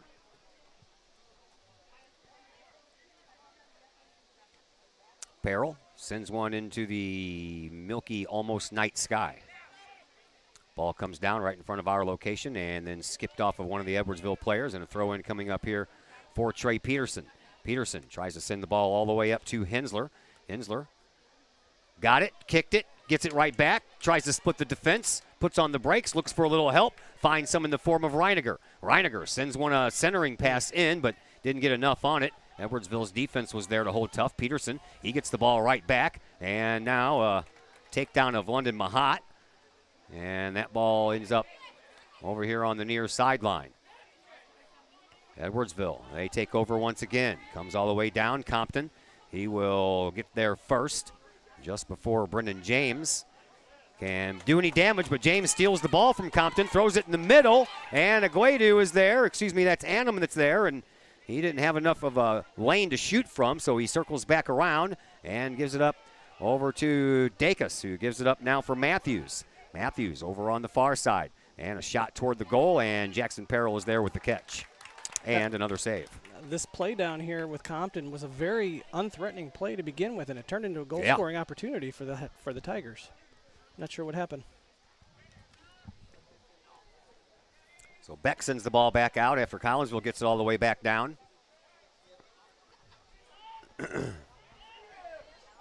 And over on the far side, Ben Loftus trying to get around his defender, and that ball is pushed out of bounds by Lorsbach, so another throw-in coming up here for Edwardsville. Compton looks like he's sucking air. He's been working hard back there as the sweeper in this new formation, the 1-4-4-1. Edwardsville makes a player change, and the Tigers will have a throw-in, and once again it'll be Tyler Dacus. Evan Moore, the sophomore. They do have one freshman on their roster, does Edwardsville, on their varsity roster. Ben Leardy. Evan Moore is a goal-scoring threat for the Tigers. He was on their JV squad last year and also played on their varsity. He was Jackson Perrell came out and tried to get it, and he couldn't. He got his hands on it, but it ended up dropping right out of his hands and dropping down on the ground, and Edwardsville all of a sudden has a 2-0 lead. Nope, goal kick. Went out of bounds. Oh, did it? It did. I thought they went behind the net. No wonder nobody's celebrating. Those nets are very deceiving, too. They are. You see them move, and it looks like the ball's inside when it's actually outside. Kind of has that glare to it. That, and I'm old. Got a new pair of glasses. Apparently I need another new pair. I need some glasses with some built-in binoculars. That's what I need. Collinsville trying to get this thing all tied up. It's 1-0. And here comes Adam Reiniger. Reiniger gets double-teamed, gets taken off the ball. And then Edwardsville will try to bring it back up into the offense. A chipped ball. Nothing but K-Hawks around there, though, so we'll start it all over again. Here is London Mahat. He will send the ball over right in front of the 18-yard box, but it's headed back out the other way by Edwardsville. And then back into Edwardsville's offensive zone, and a race. Borm, and couldn't get there. Jackson Perrell got a hand on it and knocked it up. If he wouldn't have, I don't know if that would have went in or not, but let's not find out. I don't either. I'll chalk it up as a great save. Collinsville's getting numbers up. They're getting three forwards up. They're two wings and their striker. But what's happening is I'm seeing the middle of the field start to become vacant when they do. There's not much support coming from behind the play from the two center mids.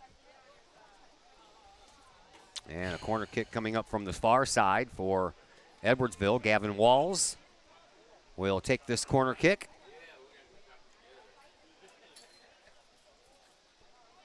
And it's on the way. Stays low and off of a head and out the other side. Edwardsville trying to chase it down, but they can't, and it's off of a Collinsville player, the referees say. So a throw-in coming up here for the Tigers. Dacus again with those responsibilities.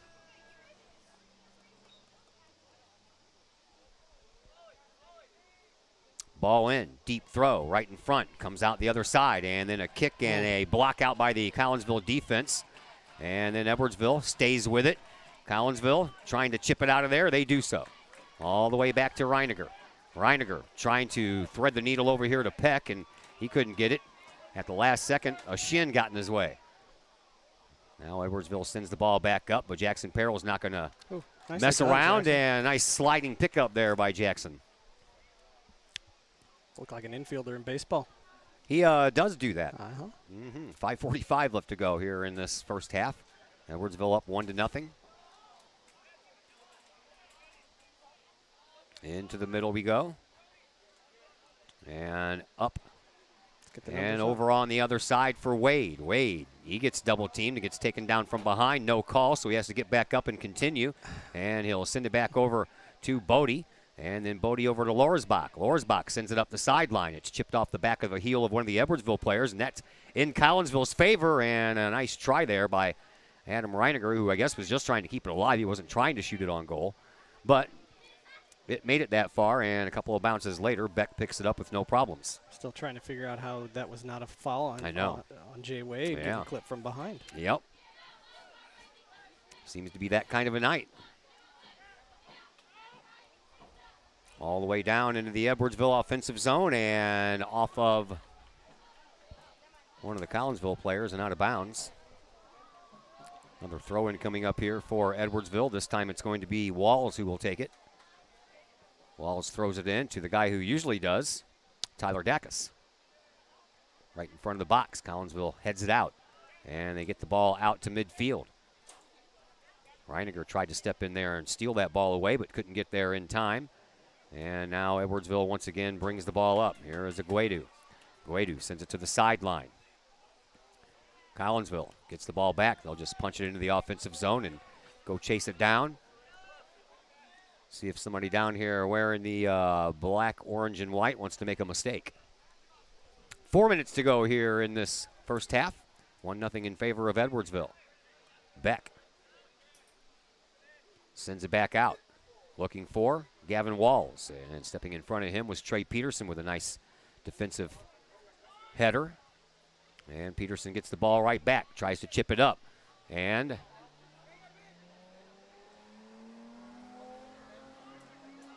no doing. In front of the Kahok bench now. Who wants it? Collinsville's got it. They'll send it back to the defense. Here's Compton. Compton sends the ball back up to midfield, trying to find Benny Peck. Peck trying to chase it down, can't do it, and it'll belong to Edwardsville.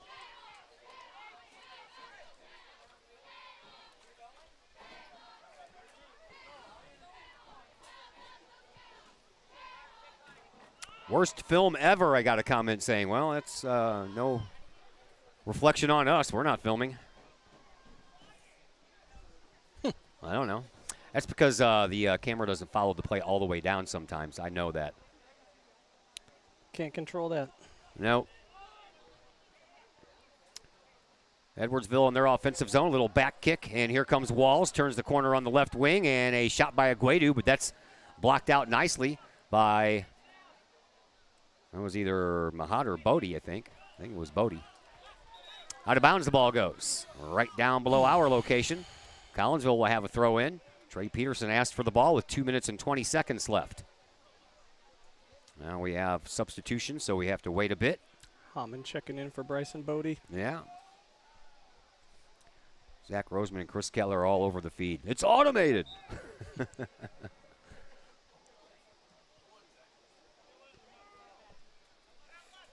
finish strong, K-Hawks. 2 minutes left.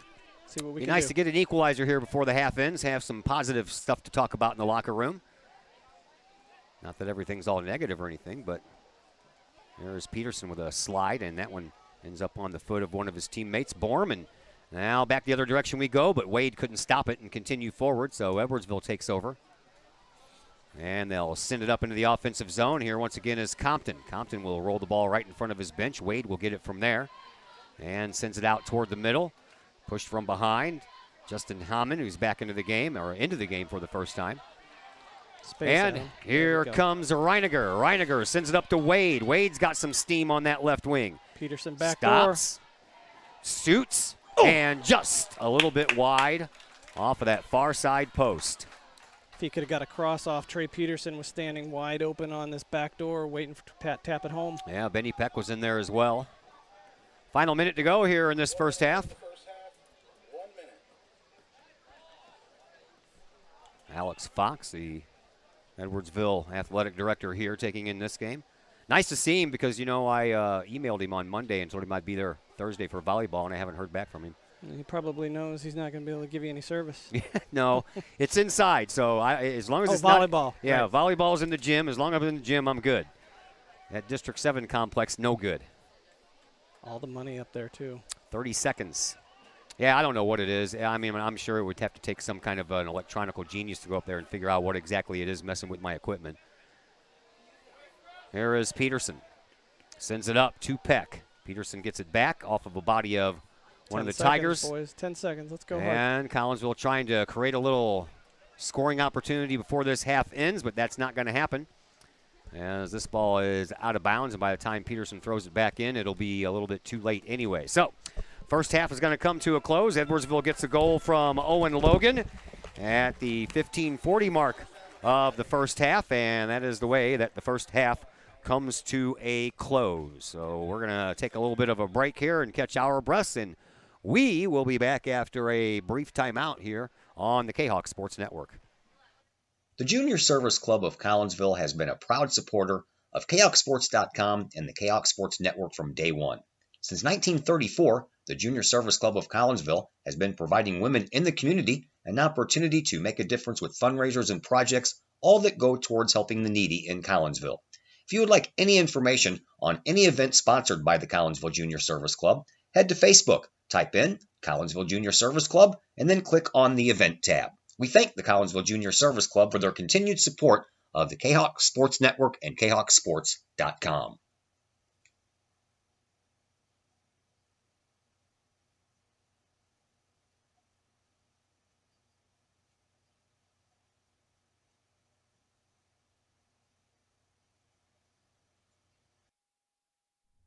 Just because we're adults doesn't mean we don't have toys, am I right?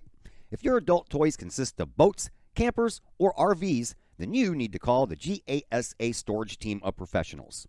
Winter weather in the Midwest can be quite harsh, and finding a place to properly store those expensive toys for winter can be just as rough as a Midwest winter. That's where the GASA storage team comes in, with outdoor self-storage and covered storage for your toys. They even have tractor-trailer parking. Conveniently located at Horseshoe Lake Road and 111 in Pontoon Beach. GASA Storage for the safe storage of all of your toys. Contact the GASA Storage Team, gasastorage@gmail.com, or call today, GASA Storage Team, 618-797-6100. Ogle Auctions in Collinsville, your place for online auctioning. Go to ogleauctions.com to check out the week's items up for auction. Ogle Auctions deals in everyday items like board games, t-shirts, clocks, antique items, and more.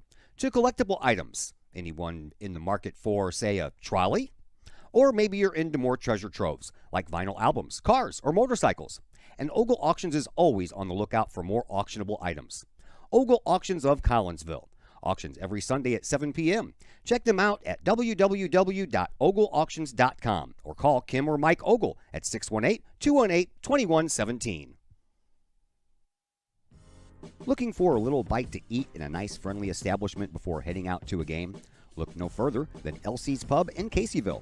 Just blocks from Collinsville High School, LC's Pub is the pub of choice for Kahok fans, before, after, or even during Kahok games.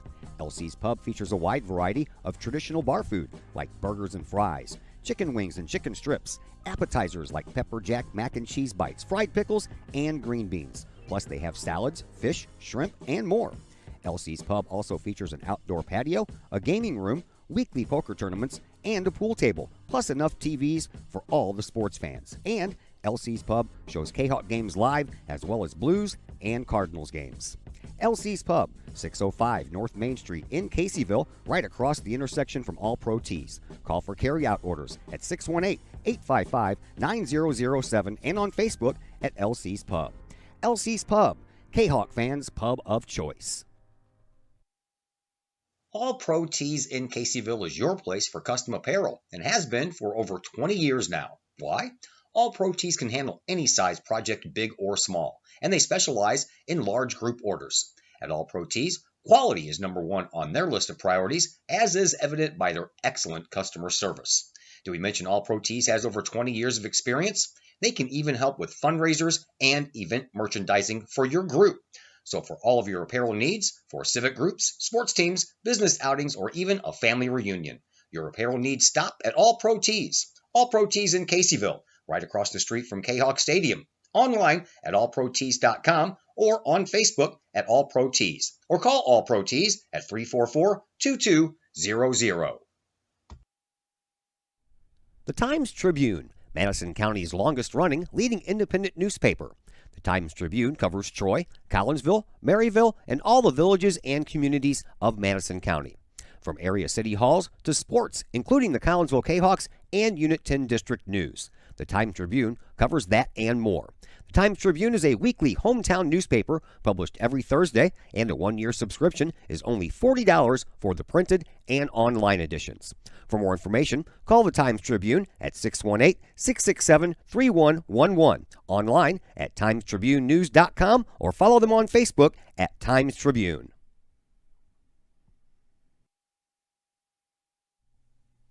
First National Bank of Waterloo, with over 100 years serving the Metro East.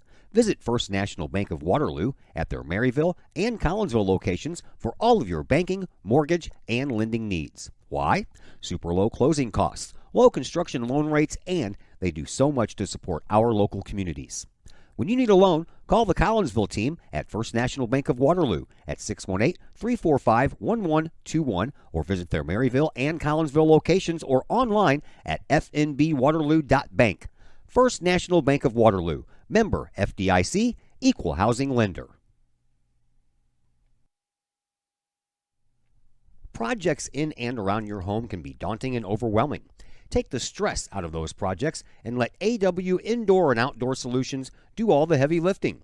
Former Kahok Adam Welly can help knock those projects off your list. From framing drywall, painting, and stair work inside to deck work, hardscapes, and concrete and retaining wall construction outside your home, including power washing and brush removal. Whatever the task, AW Indoor and Outdoor Solutions can help. Call Adam Welly for a free estimate at AW Indoor and Outdoor Solutions, 314-252-8010. That's 314-252-8010.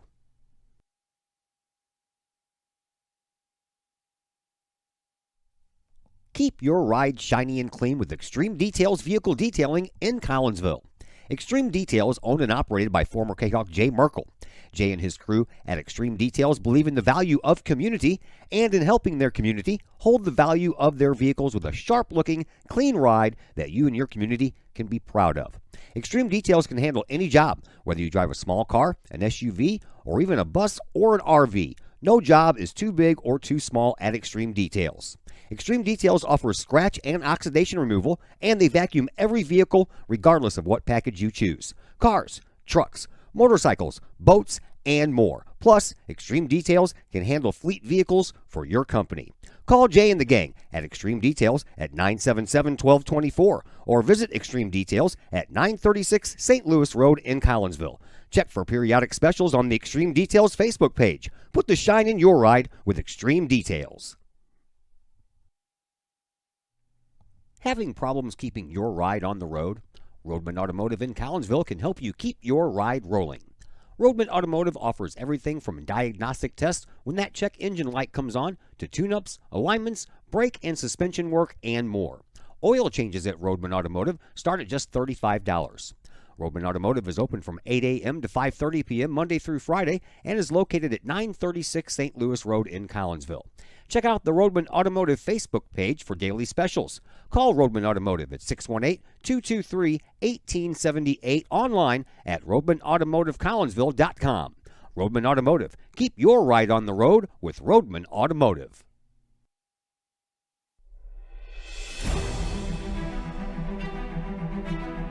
At Visionary Wealth Advisors, we empower you to see your future before it's your future, to create your inheritance,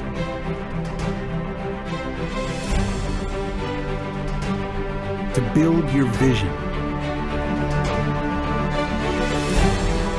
to anticipate the known and unknown, and to find potential in both, and build new dawns. Visionary Wealth Advisors. Visit Brad Keene with Visionary Wealth Advisors at his new Collinsville office located at 106 North Clinton, or call Brad at 618-467-8420.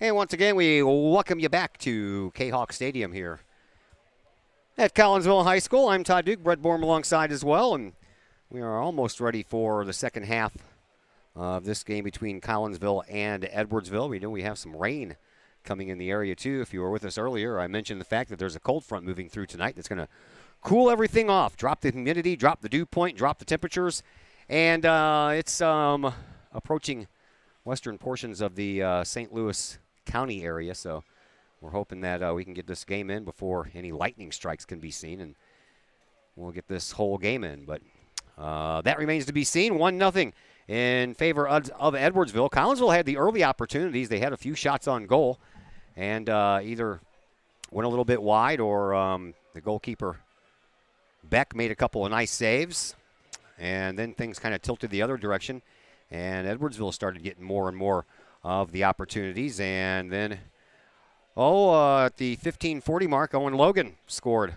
for Edwardsville, and that's why we have a 1-0 lead in favor of the Edwardsville Tigers.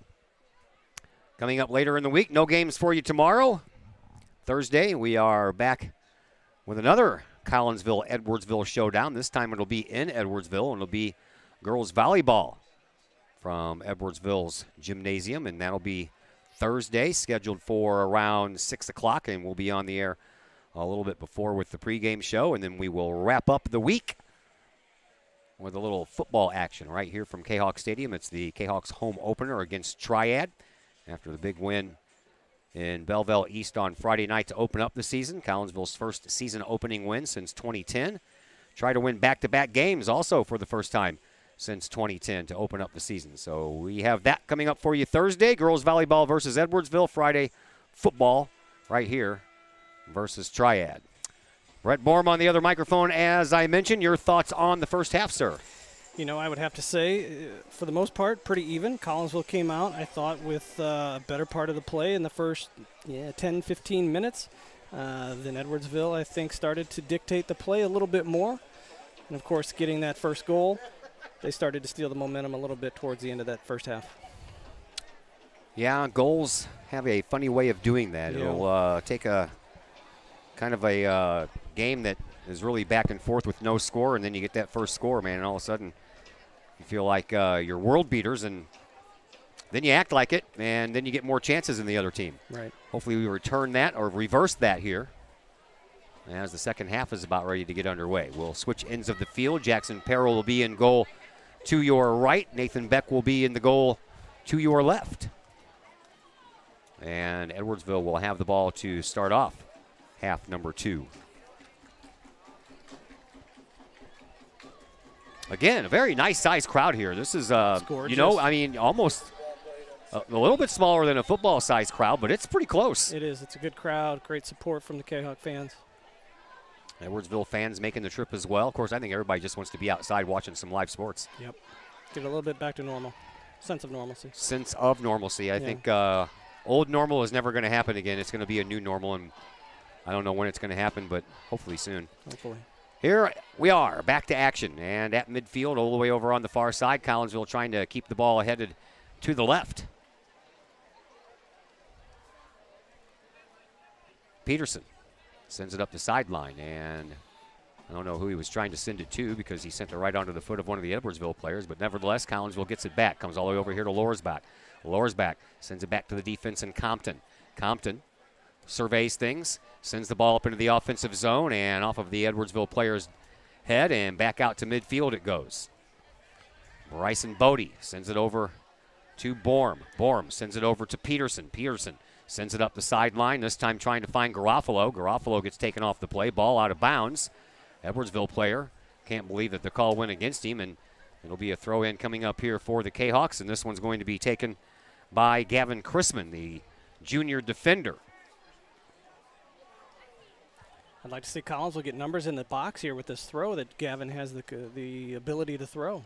Look nice long, deep throw comes down and headed out by Edwardsville, and then Edwardsville continues to head it the other direction. That ball again out of bounds, and again Chrisman will throw it in, and he does that quickly. And ball popped up. Nobody's there. Yeah, the only one that's in the box was, I believe, Jimmy Crowder. Yeah. either slow the play down for that throw or get numbers up there quicker. Yeah. So Collinsville back on the defense. They'll send it back up to the offense. Here is the aforementioned Jimmy Crowder. A little bit of a spin move and sends it back to Lorsbach. Lorsbach will move the ball up into a triple team, and a nice job keeping that ball going. Collinsville, now they might have an opportunity. Another nice move, and back out to midfield we go. Over to Borm. Borm will send it over to Peterson. Peterson circles back, and back to Borm it goes. Braden sends it into the midfield circle for Bryson Bodie. Bodie sends it on up, and a little miscommunication there. I'm sure that he thought Mahat was going to head the other direction, and Mahat was already retreating. And a pickup there by Edwardsville, and now a loose ball picked up by Mahat. Sent up to Crowder. Crowder moves the ball up the sideline and threads the needle, or tries to, and he's trying to find Adam Reiniger, but that ball was picked off by Dacus for Edwardsville. Back up to midfield we go. Here is Peterson. Gets around his defender, sends it into the middle for Chrisman.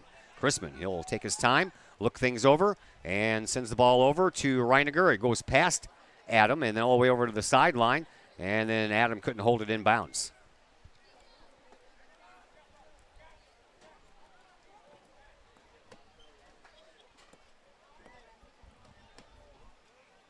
Throw in by the Tigers toward midfield, off a body and closer to midfield. Collinsville keeping the play here early on down in their offensive zone. Edwardsville trying to push it into the Collinsville defensive zone, but they can't. Lorsbach sends it back up. And it's picked up there by Dubois. Collinsville stays with it, though. Here comes a move around the side. Garofalo into the corner. Off of one of the players, and Gavin Gyrick has it go off of his shins. That'll be a corner kick coming up here for Collinsville here on this near side. Great awareness by Sammy Garofalo there to bank it off of Gavin Gierich as it's going out of bounds, or in the corner kick. Here is Mahat. He sends the ball into the nighttime sky all the way out the other side. Adam Reiniger trying to chase it down on the right wing. He'll send it back up into the middle and off of a body, and then Edwardsville sends it back out. Collinsville with a header sends it back in, and a header later. We're back to where we started.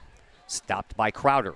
Crowder, he'll look on this near sideline. Sends the ball up to Bodie. Bodie over to Lorsbach. Back over here to Crowder. Crowder trying to find Garofalo, breaking off of that middle and going over to that left wing, but didn't leave it far enough left. Now a loose ball picked up over here by Loftus for Edwardsville. He'll send it over here to the sideline for Matthews. Matthews sends it back to Gyrick.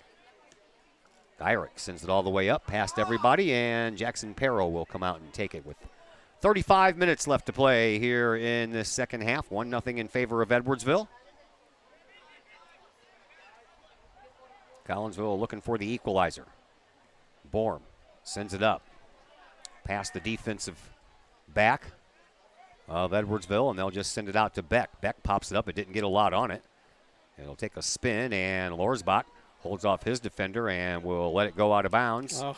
And they called it the wrong direction, or Lorsbach wouldn't have done that. Gets past the forward for Edwardsville, and Compton wisely just sends it back to Perrell. Perrell sends the ball right back up the middle on the ground. No one there to pick it up wearing the purple jersey, so Edwardsville sends the ball back up. Nice defense over there, and turning and coming upfield with it is Trey Peterson. Peterson's ball gets picked off by the opposing number 3, Tyler Dacus. Dacus in front of his own bench sends it out. Edwardsville looking for a little offensive push here for the first time in the second half. Nice backwards pass and a shot and a save by Perrell, a return shot, and another save by Jackson Perrell. All that right before Axton Annam can get in there and put that third attempt in there.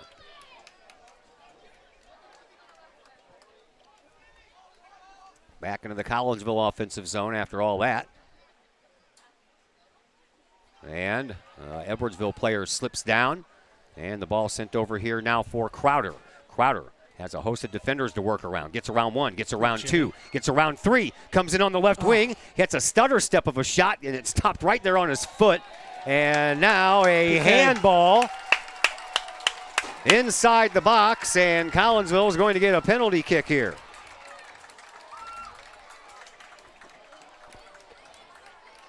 A chance to tie it up.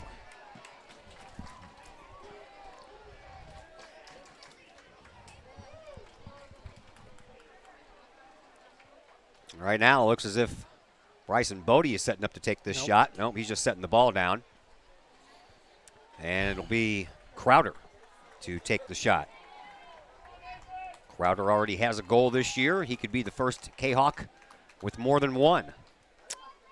Was his other goal on a PK? I think so. Beck is ready. Crowder's ready. Referee's ready.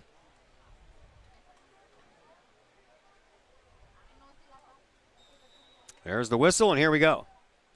And a save by Beck. Oh, boy. That is usually a momentum turner. Yep.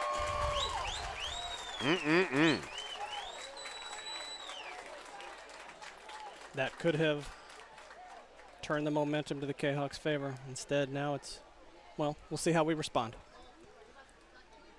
Yeah. And there it is! There it is! Hell yeah! Dane Compton with the header! Big time score there by Dane Compton. And despite the missed penalty kick, Collinsville, 2 seconds later, gets a header off from Dane Compton, and we're tied at 1. Beautiful service. I don't know who it was from. Might have been Landon Mahat.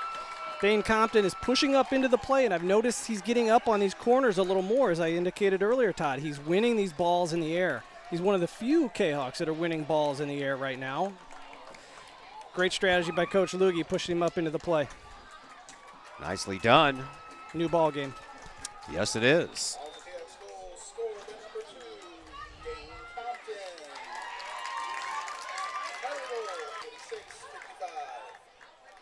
Great defense, Alex Lorsbach. Way to shield him off the ball.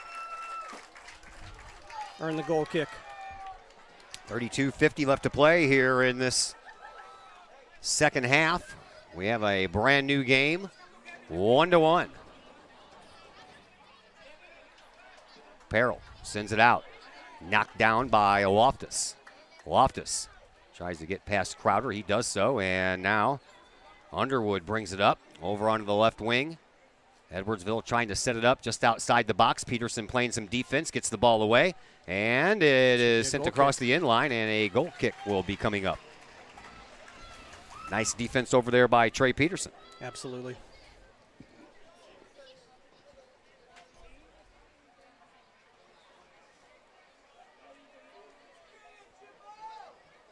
Jackson Peril ready to send it back out to midfield. He does. Comes down right in the midfield logo. Edwardsville takes over. Back to the defense, and that one almost got by, and if it would have, Hensler would have been off to the races. At midfield. Edwardsville takes over once again. Here is Matthews. He sends the ball over, and then up the sideline it goes. Right at midfield. Collinsville trying to get it right back. Nice piece of work over there by Hensler. He tried his best, and the ball ends up going off of a Tigers player, so he did exactly what he was supposed to do. Throw in coming up here for Trey Peterson. I'd like to see Collinsville start winning these second balls. First attempts, our guys are getting heads on it, but we're not getting to the second ball. We need to do a better job there. The ball rolls into the box. Collinsville tries to take it over. They do so. Here's Garofalo, and a shot toward the goal, and that one's going to go a little wide. Nice serve, nobody there. And a chase down. And it'll belong to Edwardsville.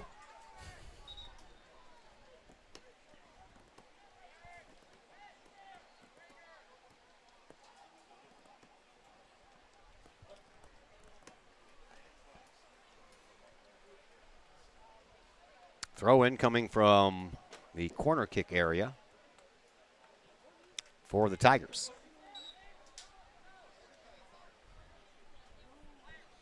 On the way, and popped up and out of bounds again. This time the throw in will belong to Collinsville. Will be Alex Lorsbach.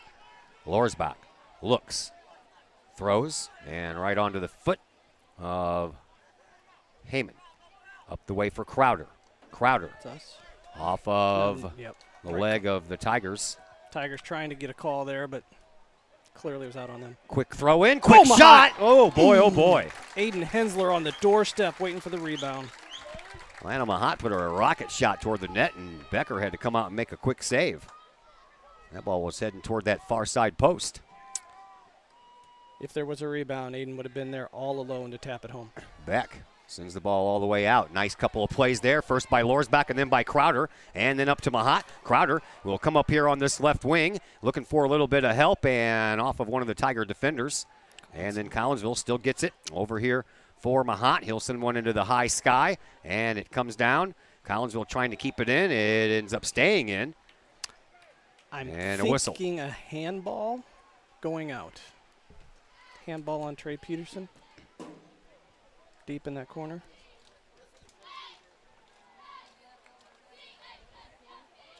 Yeah. So Beck will send us back to action. Skies it out to midfield. Off of the head of Bodie.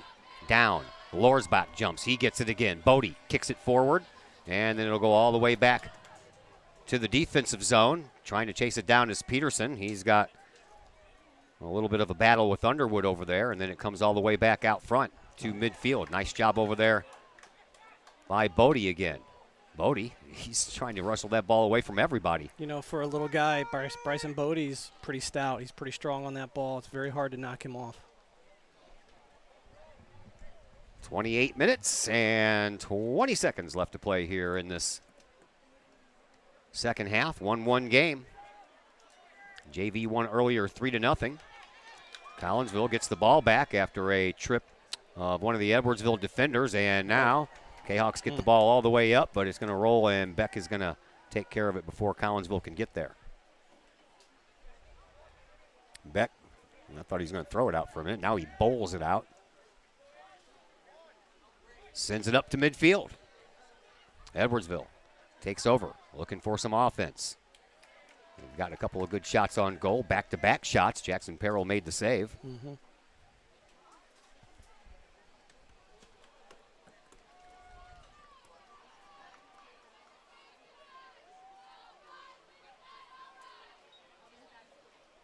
Throw in comes at the end of the Kahawk bench to the other end of the Edwardsville bench. Collinsville, though, intercepts. Over on the far side, Hensler trying to wrestle it away. He can't, and it's off of a Tiger and out of bounds, so Collinsville will have the throw in. Peterson throws it in for Chrisman. That's picked off. Back the other way. Edwardsville brings it up. They wait to get some more numbers up. Get the ball onto the foot of Beatty. Now Edwardsville sends it back to the defense, and the defense will take care of it. Dubois will just send it back to Beck. Beck sends the ball all the way up, and Lorsbach taps it down, but not far enough, and then Collinsville will take over on the defense back over here for Alex Lorsbach. Lorsbach moves the ball up, and then it finds the foot of Jalen Wade. Wade, right in front of our location, gets his feet taken out from underneath him, and a foul called, and Collinsville will have a free kick from midfield.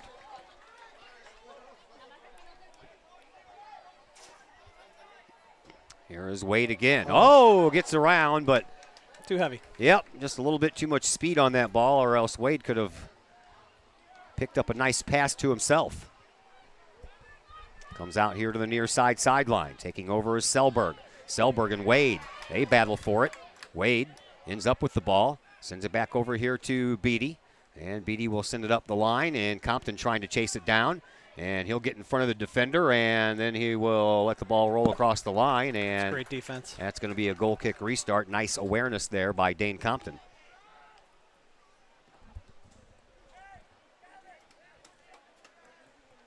See, when you're an athletic director at the opposing team's school, you can just bring your lawn chair and put it on the track right on the track. Hang nice. out.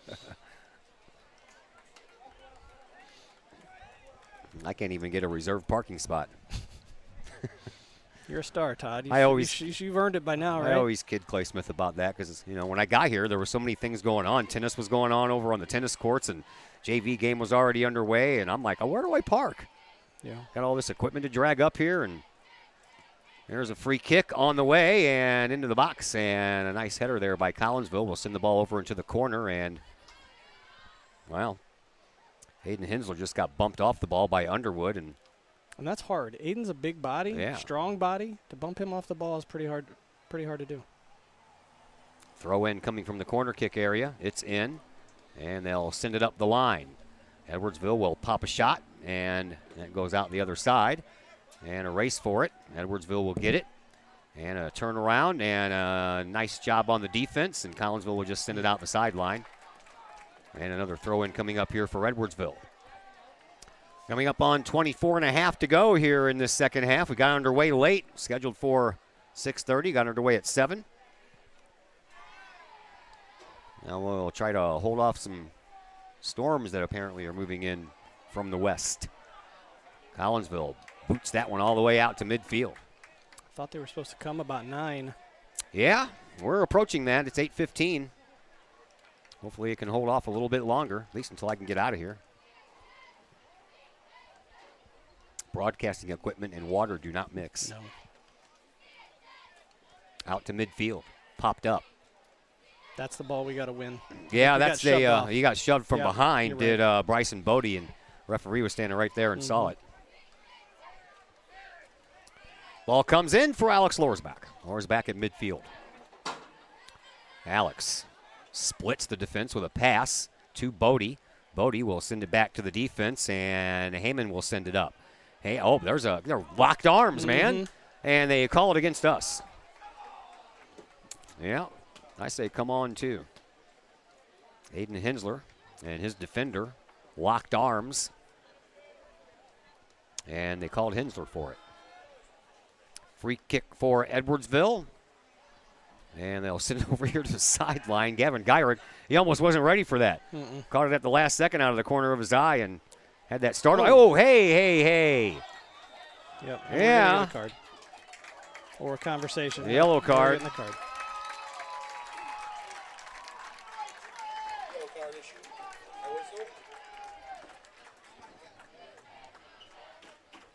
And that yellow card is going to go against Cole Sitton. So Cole Sitton will be sitting on the bench for a minute. Like I said, I try. You got jokes. I try to be funny sometimes. Yeah. Kids at school call them dad jokes. You got dad jokes. Edwardsville scored the first goal. Collinsville gets the second one right after a missed penalty kick. The ensuing inbound corner kick, wasn't it? Yep. Yeah, because the ensuing corner kick was headed in by Compton.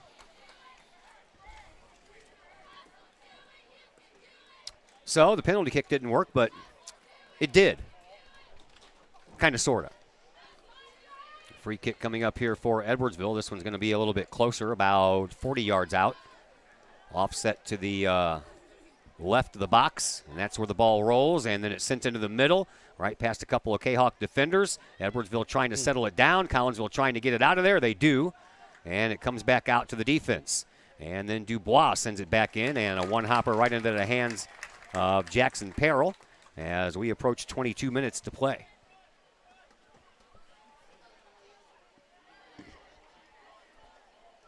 Up the far sideline it goes. I did back this off by 1 second. I noticed somebody said something about me being ahead of the play. It's a tough thing to do, man. You try to look at the clock while you're looking up at the clock here and the clock on the screen, see how many seconds they're off, and then you adjust. And I adjusted at 3 seconds. Apparently I should have adjusted to 2 seconds. It's one of those things, if you're a half second off, you're either ahead of the play or behind the play. Yeah. That's the one thing about these huddle cameras, that you got to wait for the feed to come through, and that slows everything down a little bit.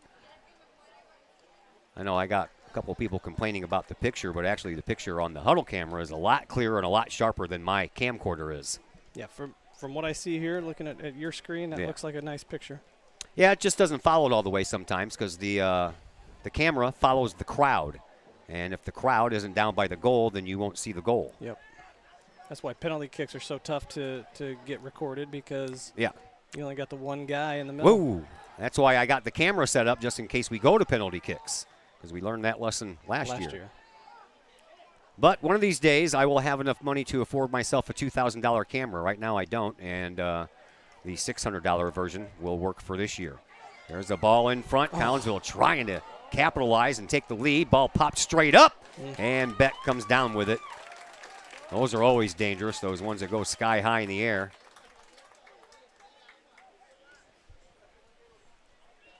You hear that, sponsors? Todd needs a $2,000 camera. Yeah, right.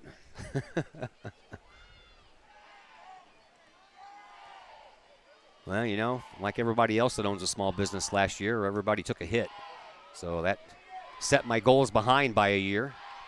I did buy a new camera this year. I just didn't have $2,000 to spend, so I spent $600, and that's the one that we used Friday at the football game. Here comes Collinsville. Nice move by Adam Reiniger. Reiniger comes up, takes the shot. Oh, what a save by Beck. That goes across the line. Collinsville gets another corner kick.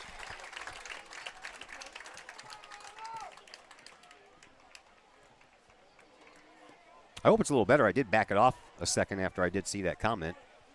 And I don't mind the comments, negative or otherwise. You know, if something's going on that I need to know about, I appreciate the comments. As long as you're nice. Corner kick on the way. Out front. How? Compton gets his head on it again, and this time it goes up into the air. And Beck goes up into the air with it and then throws it all the way out. And Edwardsville trying to get a little fast break, but Trey Peterson said, nope, not tonight. He brings it back up to Reiniger. Reiniger trying to get Peterson in on the offense. The defenseman chips in, takes a shot, and it just goes wide behind the goal. Good effort. I like it when the defensemen pitch in on the offense. Trey can definitely do that with that speed running down the flank, and he can serve nice balls, you know, into that 6, into that 18. Just a little over halfway through the second half. 1-1 the score. And Beck will send us back to a start here.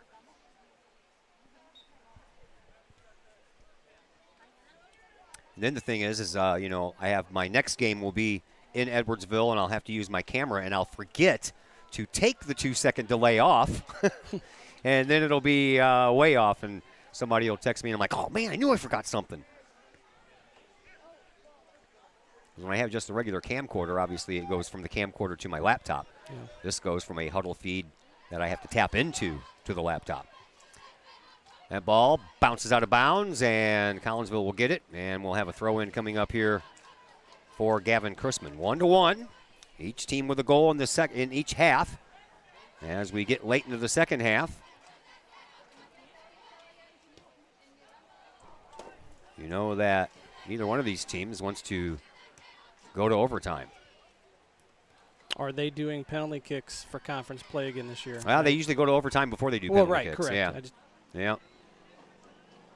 2 10-minute overtime periods, and then if that doesn't decide it, penalty kicks. Here is Compton. Speaking of defensemen getting in on the play, Compton has a goal here tonight. Compton's first of the year. Ball put up behind the defense, and trying to chase it down is Crowder, and almost a miss hit there by Edwardsville's defense, and that almost let Crowder have the ball right back. Here is Peterson. He'll use that speed coming up that right wing, and then off of a body, and Peterson stands up, and now we're going to have a penalty called, and I would imagine Peterson may have a yellow card. I don't think so. I don't know. They're lobbying for it, but I don't think so, and I don't think it was deserved. No. Peterson. He was trying to get up, and the guy ended was up on top of it. Between his legs, and he got up and took the kid with him. A little piggyback ride.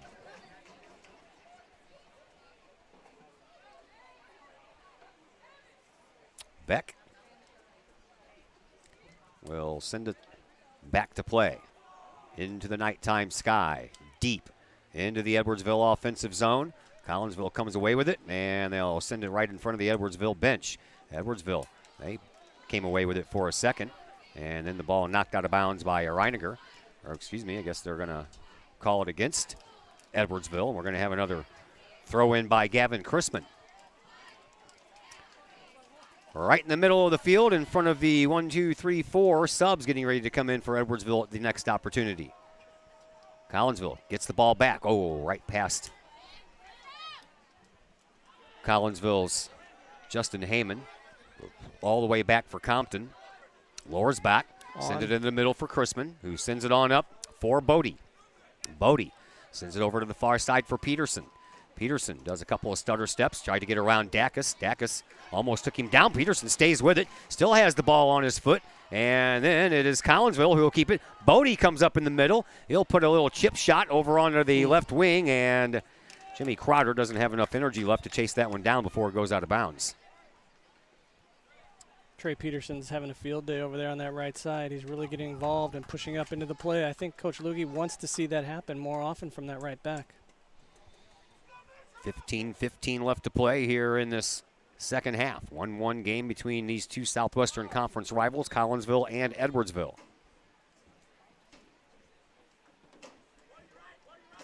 Throw in comes for the Tigers and comes out right at midfield where Collinsville's Landon Mahat takes over. Loose ball. Almost loose again. Edwardsville mishit that thing and almost gave Jimmy Crowder another opportunity. Now Bodie sends it up. Crowder does stop it for a moment. Couldn't continue, though. And then a ball out to midfield. Picked up and sent along by Owen Logan, who scored the first half goal here for Edwardsville.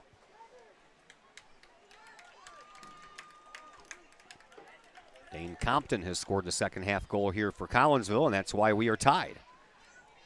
This has really turned into, since that goal, it's really turned into a back and forth match. Nobody really establishing a sense of dominance yet. Sometimes that happens when these two teams play because they are so evenly matched. Chrisman ready for another throw-in. He does so over everyone. And there's another chance for Reiniger. He comes around, and now he's looking for a little help. He'll try to push it in the middle, and that was ill-advised. He's trying to find Aiden Hensler, but Hensler had a defender right in front of him. That ball is sent out of bounds, and Collinsville will have another throw-in. And Chrisman will trot from one side of the field to the next to take this throw-in. Edwardsville Tigers defense is doing a really nice job of compacting that box, having 4 or 5 white defenders really close inside the box, not giving Collinsville any room to move. Throw in by Chrisman.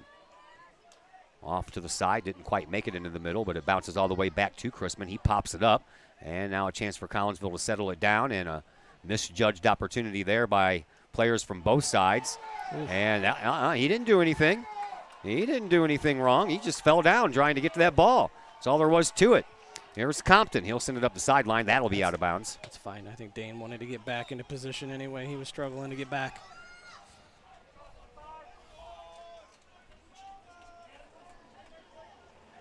A little less than 13 minutes to go here in the second half. Who wants it worse? Who wants it bad enough? I'm sure they both do, but at this point, it's got to be getting a little tiring out there, too. Yeah, I think Coach Luge's kind of shortened up his bench a little bit in Looks the like second it, huh? half. Yeah. Edwardsville throw in right underneath our location.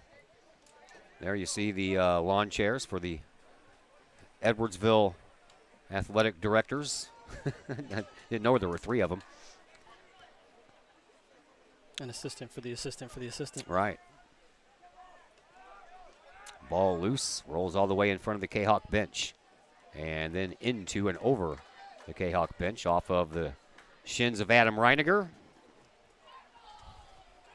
And it'll be Tyler Dacus to throw it in.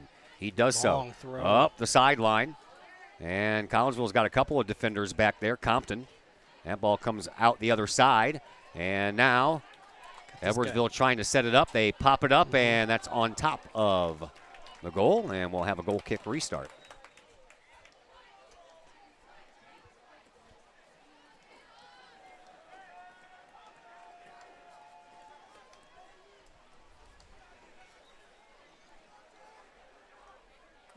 Jackson Perrell sends it out to midfield.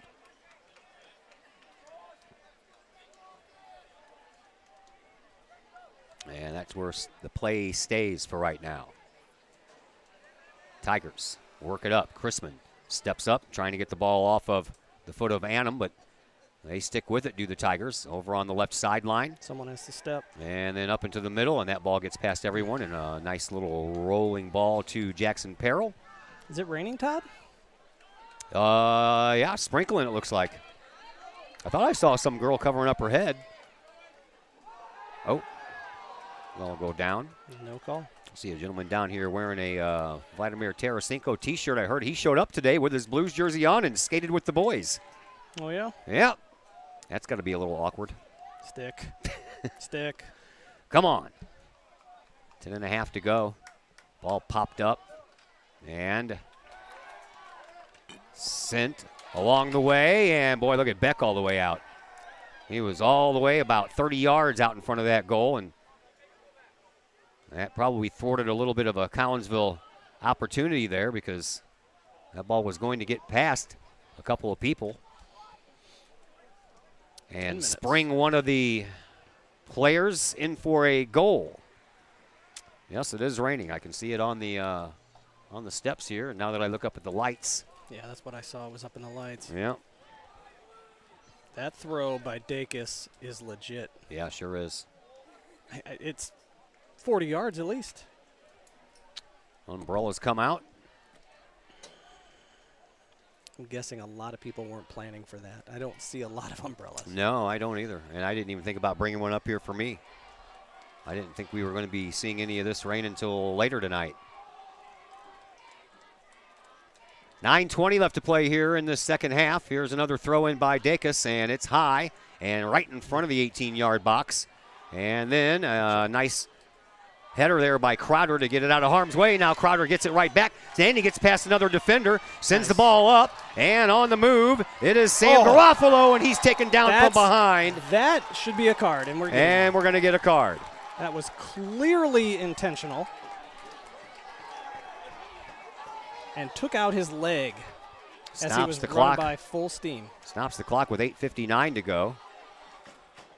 And I have not seen a card be issued yet, though. He's got it in his hand. I think he's looking to figure out who did it. Yeah. He doesn't know, and I guess the one he's going to issue it to knows who it is. Yeah, Jake Dubois has to go off. Second yellow card issued to Edwardsville here tonight. And it'll be a free kick for Collinsville, about 33 yards or so, offset to the left of the goal here.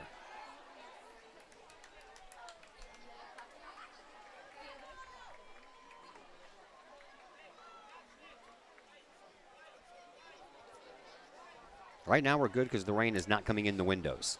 That's true. Tigers holding at the 18. There's the ball. It's on the way, and it stays in high in the air. It's It there. comes down, and a goal kick restart. Nathan Beck came flying out of that goal, trying to punch it out of harm's way. I think he missed it, and it just sailed over the top. Edwardsville makes a couple of substitutions. 8.5 to play here in this second half. Are we headed for overtime? Rain coming down harder. Yeah.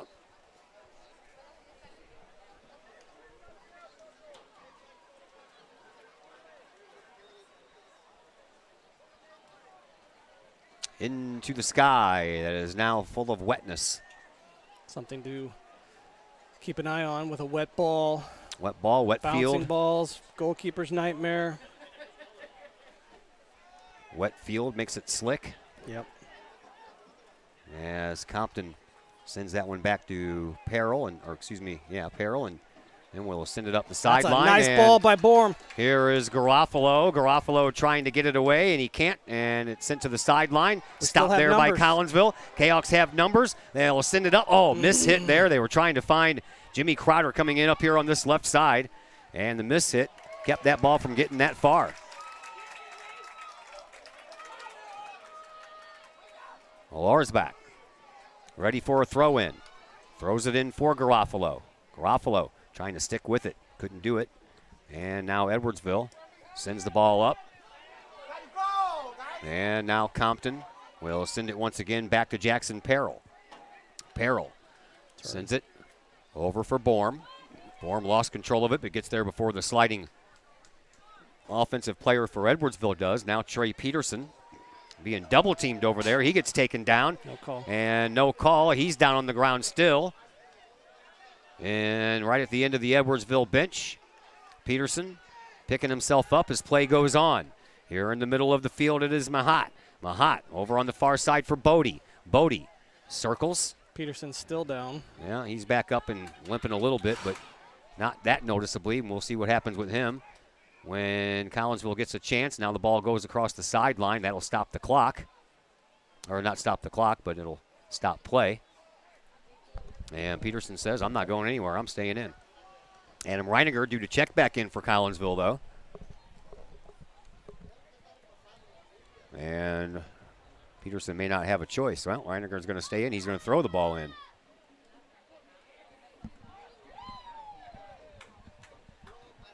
Back to the Edwardsville zone it comes. You can smell the rain now, can't you?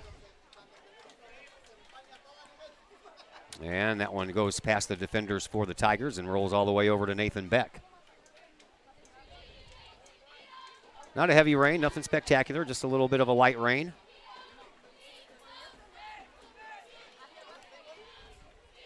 Collinsville back to play some defense. A little chip shot to himself, at least, trying to, was Annam. Handball. And then ball sent up to the middle. No call. Everybody's screaming for the call, but didn't happen. And now Dacus sends the ball up, and Peril will, well, Kahok send that one out of bounds. I think we got the call on that, did we not? I'm not sure. I guess so, because Jackson Peril went behind the net to get a ball, so he's going to kick that ball back out as soon as we can. Clock is running, 5 minutes to go. Compton, a little bit of an injury there, and he gets back up. Jackson Peril will send the ball back to midfield.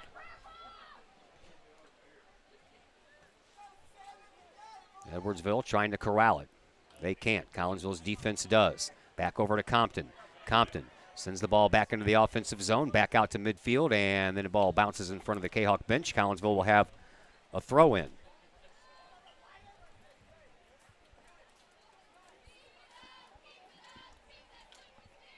Time is running low. 4:20 left to play here in the second half. 1-1 game.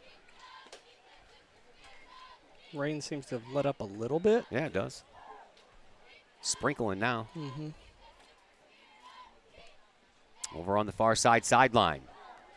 Into the Collinsville offensive zone. That's where the ball remains. And then out of bounds in front of the Kahok bench. Kahawks throw it back in. And into the 18-yard box it goes. But Beck is going to come and scoop it out. And he'll send the ball back out.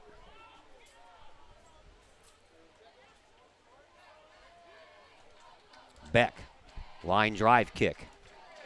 Comes down, almost gets past every Collinsville defender there is, and he'll let it roll out of bounds, and another throw in. Coming up here for Loftus. Loftus puts it in the middle, and that's off of a hand of Borm.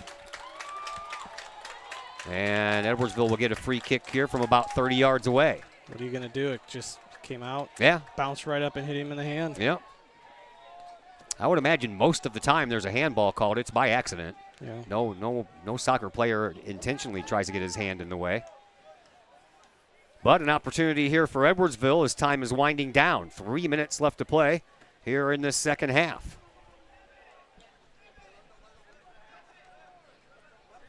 Referee is going to let Collinsville's defense set up right there at the top of the bubble. Stay with your runners. And Edwardsville sends the ball too high. Oh. Not by much. Nope. Not by much.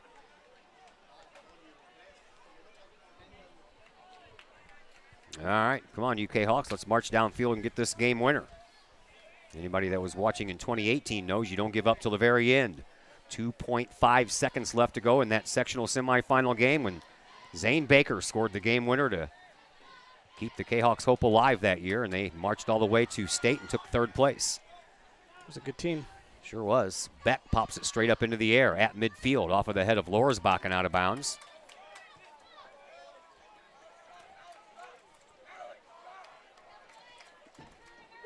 Throw in coming for Dacus again, and a nice job on the header to get it all the way back to midfield. I'm not sure if that didn't hurt Compton. Compton's a gamer out there, man. He's taking a beating. Yeah, he's got a lot of heart. Ball right into the Edwardsville bench, and Edwardsville will have a throw in. 1:45 left to play here in regulation. Nice move. And Edwardsville with an offensive opportunity here. They send the ball, and it's a goal. Oh, Jackson Peril slipped on the wet turf. You talked about it earlier. Yep. He went to his right. He slipped down on the wet turf and did not have enough time to get up and make the play. And with 95 seconds left, that stings. Yes, it does.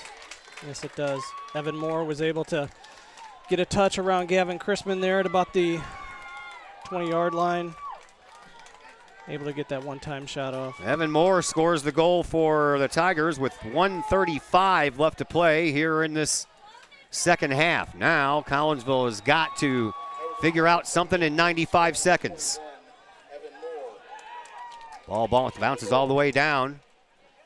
That's going to turn out to be a heartbreaking loss if that's the way it stands.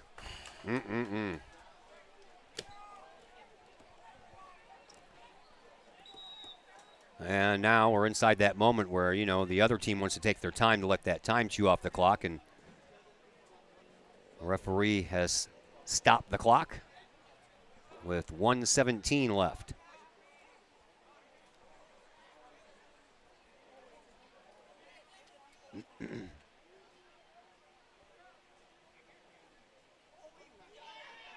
Unfortunate turn of events there. This crowd's gone silent. Yep. If the rain could have held off just a little while longer, Jackson Peril wouldn't have slipped on that first step to his right.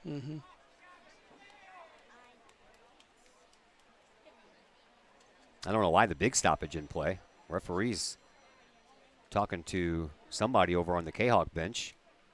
I'm sure it's Coach Luge.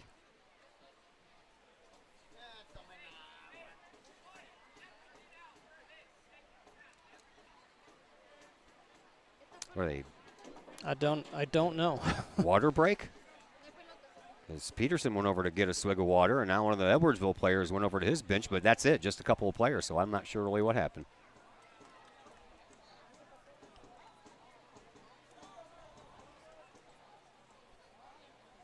Gosh, what a heartbreaker. Yeah, that's unfortunate. Bad timing in the rain department. I'm not sure what's going on. I can't tell. They're looking at something in the turf, but I don't know. We've had enough delays in this game. We really don't need any more.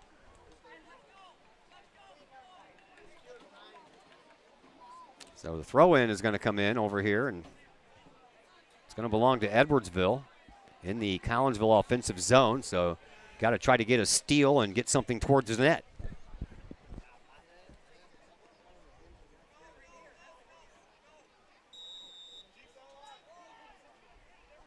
Throw in from Dacus. Off of the head of Lorsbach. Comes down for Collinsville. Here is Heyman, and that ball is knocked out of bounds. Edwardsville, they don't mind doing that. Come on, dude, throw it to the right guy. We got time here. Chrisman throws it in. Little line drive shot right in front of the box. And Bodie pokes it back the other way with his head shot. And the ball trying to get down. Crowder trying to figure it out. That ball is sent all the way back. Crowder, he uses his head to send it right back to where it came from. And now Heyman to Lorsbach. And Collinsville can't get the ball headed in the right direction. Here is Evan Moore, who just scored the goal. Out to midfield for Chrisman. We're down to 35 seconds to go. And a loose ball. Edwardsville trying to get there before Lorsbach does, and doing so is Underwood. Underwood right in the corner. Will just try to spin around and waste time as much as he can. Collinsville gets the ball back, and a quick throw in by Lorsbach, but only 19 seconds to move the ball all the way down the field. And Edwardsville, after a tight affair, looks like they're going to end up winning this one on a mistake. Jackson Peril sets the ball down, sends it back up. By the time it hits the ground, the horn will sound, and Edwardsville wins this one tonight by a final score of 2-1. And, you know, there, Mr. Bourne, we touched on it when the rain started coming down. Wet ball, wet ground, and it ended up biting us in the you-know-what. It did. That wet ball, that wet turf will always create havoc. Again, defensive breakdown about the 20-yard line to earn Evan Moore the shot, and he was able to put it home into that far right corner to Jackson Pearl's right. Well, thank you for hanging out with us here, sir. We got a game next week. I'm just not sure when, but we'll get together next week. Yes, sir. All right, Brett Bourne, and we move now into the Chiropractic Works post-game program here on the Kahok Sports Network, brought to you by Dr. Chris McCluskey and his crew at Chiropractic Works. They are focused on helping as many people as possible live high-quality lives through chiropractic care and wellness. You can visit Dr. McCluskey at Chiropractic Works in Collinsville, 410 Regency Center, just off of the Beltline Road in Collinsville. Give them a call at 343-3602 or online, chiropracticworkscollinsville.com. Kahawks lose a tough one here tonight to Edwardsville, 2-1. We'll talk a little bit more about it after the Chiropractic Works pregame show comes your way next on the Kahawk Sports Network. As the Director of Sports Medicine at Next Level Performance Institute, I oversee the care of all of our athletes, many high school, collegiate, and professional. Our goal is to help athletes stay on the field and maximize their performance. We have state-of-the-art diagnostic equipment where we can actually perform testing to get to the root cause of problems that could be getting in the way of athletic performance. When it comes to taking care of athletes, we take a full-body approach, whether it's musculoskeletal ailments, nutritional issues, organic issues such as headaches, sinuses, digestive issues. We have advanced training to where we can remedy health issues and return that athlete to play as quickly as possible. If you or your athlete are dealing with any kind of nagging sports injury and would like to see if we can possibly help, feel free to give us a call or come by the office anytime.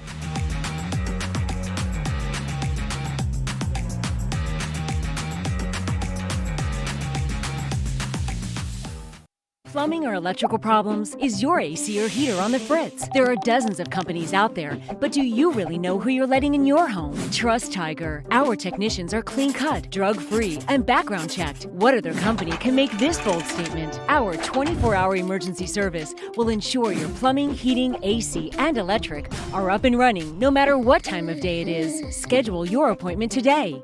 Tiger Plumbing, Heating, Air Conditioning, and Electrical Services. We earn our stripes every day. Looking to buy a new home or sell your current home? Trust the Blaylock Group of eXp Realty with all of your real estate needs.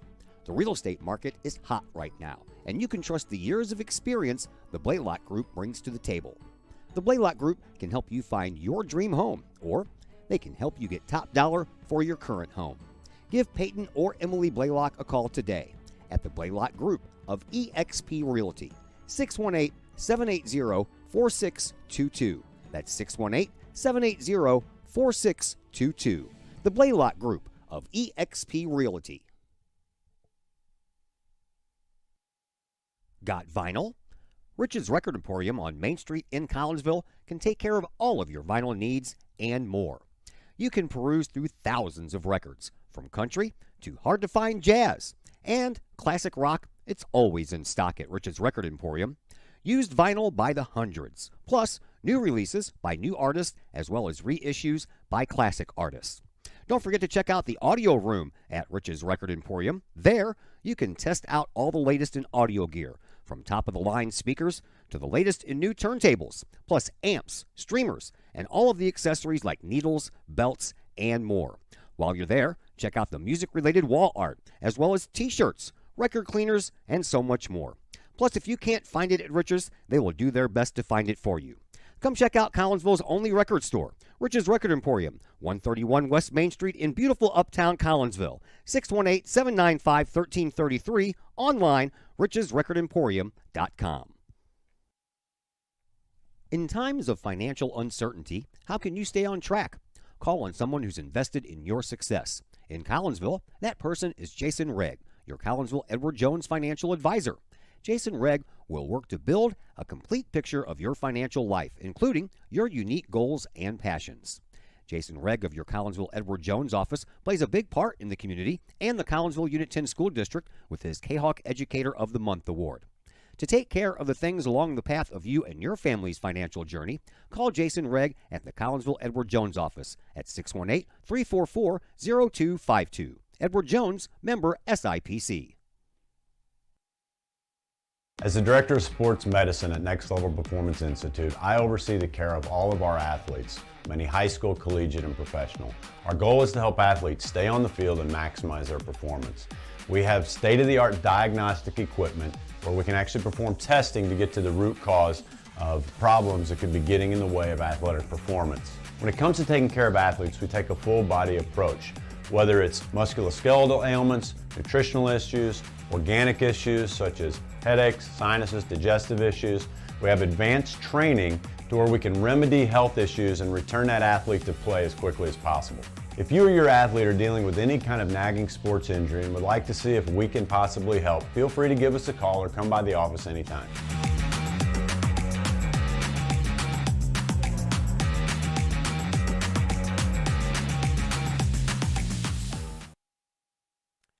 And we welcome you back into the Chiropractic Works post-game show here on the Kahok Sports Network. Collinsville drops a heartbreaker of a game here tonight by a final score of 2-1. First goal belonged to Edwardsville, came at the 15:40 mark of the first half by Owen Logan. Collinsville then had a golden opportunity to tie it, but Jimmy Crowder missed a penalty kick, and the ensuing corner kick, well, that went off of Dane Compton's head and in, so we were tied at 1, and then with about 95 seconds left to go in the game, Jackson Perrell went a step to his right to make a save, slipped on the wet turf, and could not get back up in time to actually make the save, and that ends up being the game winner. Joining us on the post-game show now, newest assistant coach for the Collinsville varsity Kahok team is Sydney Carroll. How you doing, Sydney? Not very happy right now. Yeah, I bet. I can agree with that one as well. So, before we talk about the game, tell the folks a little bit about how you ended up being part of the Kahok soccer family. So I work over the summers with Coach Luge for Elite FT. We do like summer clinics, soccer clinics, camps all summer. And I was telling him I was looking for a job. He goes, "Hey, you're a special ed teacher. They're always hiring in Collinsville, and I need an assistant. I need a freshman boys coach." So I applied, got the job. I work in Caseyville, and he's like, "Cool, you're my new assistant coach." I said, all right, cool. And you are the freshman head coach? Yes, sir. How are the freshman team doing this year? Waiting for our first game. Still? We had 2 get canceled this week. We were supposed to play yesterday. The rain canceled it out for us, and then we were supposed to play today. Bus transportation issues canceled it out for this one. So. Well, all right. So let's talk about the unpleasantness of this game. Before we get to that goal with 95 seconds left, it was a pretty good game. Tight, back and forth. Each team had opportunities. Each team was playing some good defense. Offense was doing some things.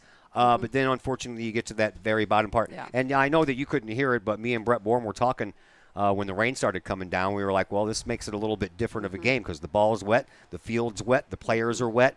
And when things like that are wet, sometimes bad things can happen depending on which side of the ball you're on. And we got to witness exactly that happen. Yeah, unfortunately, the shot was a good shot in general. Either way, Jackson's going to have to make a good save to keep the ball out of the net. Unfortunate, it does start to rain. If it doesn't rain, he maybe gets a hand on it. If he doesn't, it still goes in regardless. Lucky it hit off the post and in. But it's a heartbreaker to lose with that amount of time left, especially because the boys, we've been preaching and preaching and preaching, like hard work is going to get you wins. Hard work is going to make you successful, and that's exactly what they did tonight. They worked their butts off the whole 80 minutes.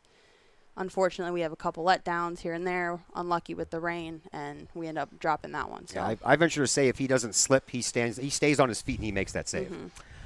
So that's kind of going to be a tough locker room to walk into. Yeah, I'm watching these guys down here. They don't look super happy, but I can tell you, Coach Luge, he'll be proud of the boys' effort tonight because as talented as they are, that's what we've been kind of lacking is that extra step to be hard workers for all 80 minutes, be aggressive for all 80 minutes, and that's exactly what we got out of them tonight. Not a single guy who went in lacked or just kind of goofed off on the field. Like they worked as hard as they could. Right, and fortunately, not a lot of time to dwell on it and think about it because you guys got Belleville West at Belleville West Thursday. Yep, old stomping grounds. Yes, sir. I'm excited. My head coach is the head coach there now, so I get to coach against him for the first time, so it'll be interesting. All right. Well, thank you for the visit. Nice meeting you, and I'm sure we'll see each other throughout the year. I'm sure we will. You doing on the girls' side as well? I am. See, I'm the JV coach. So we'll see you in the fall. We'll see you in the spring, and we'll see you around. I'll just stay up here for the whole time. It'll all be right. fine. Thank you, dear. Appreciate you problem. coming up. Thank you. Sydney Carroll, one of the assistant coaches for Collinsville's varsity soccer program here. That is going to do it for us. We are back at you on Thursday. A little volleyball action coming from Edwardsville. We'll see if we can exact a little revenge here for the soccer loss tonight. And then we'll be back right here on Friday for the home opener football game as Triad comes to town to take on your Collinsville Kahawks. Big thank you to both the coaches, Coach Luge in the pregame show and Coach Carroll in the postgame show. A big thank you again to Brett Bourne putting on the other microphone and lending us his expertise. And my name is Todd Duke, and until Thursday night from Edwardsville, everyone have yourselves a fantastic rest of your evening.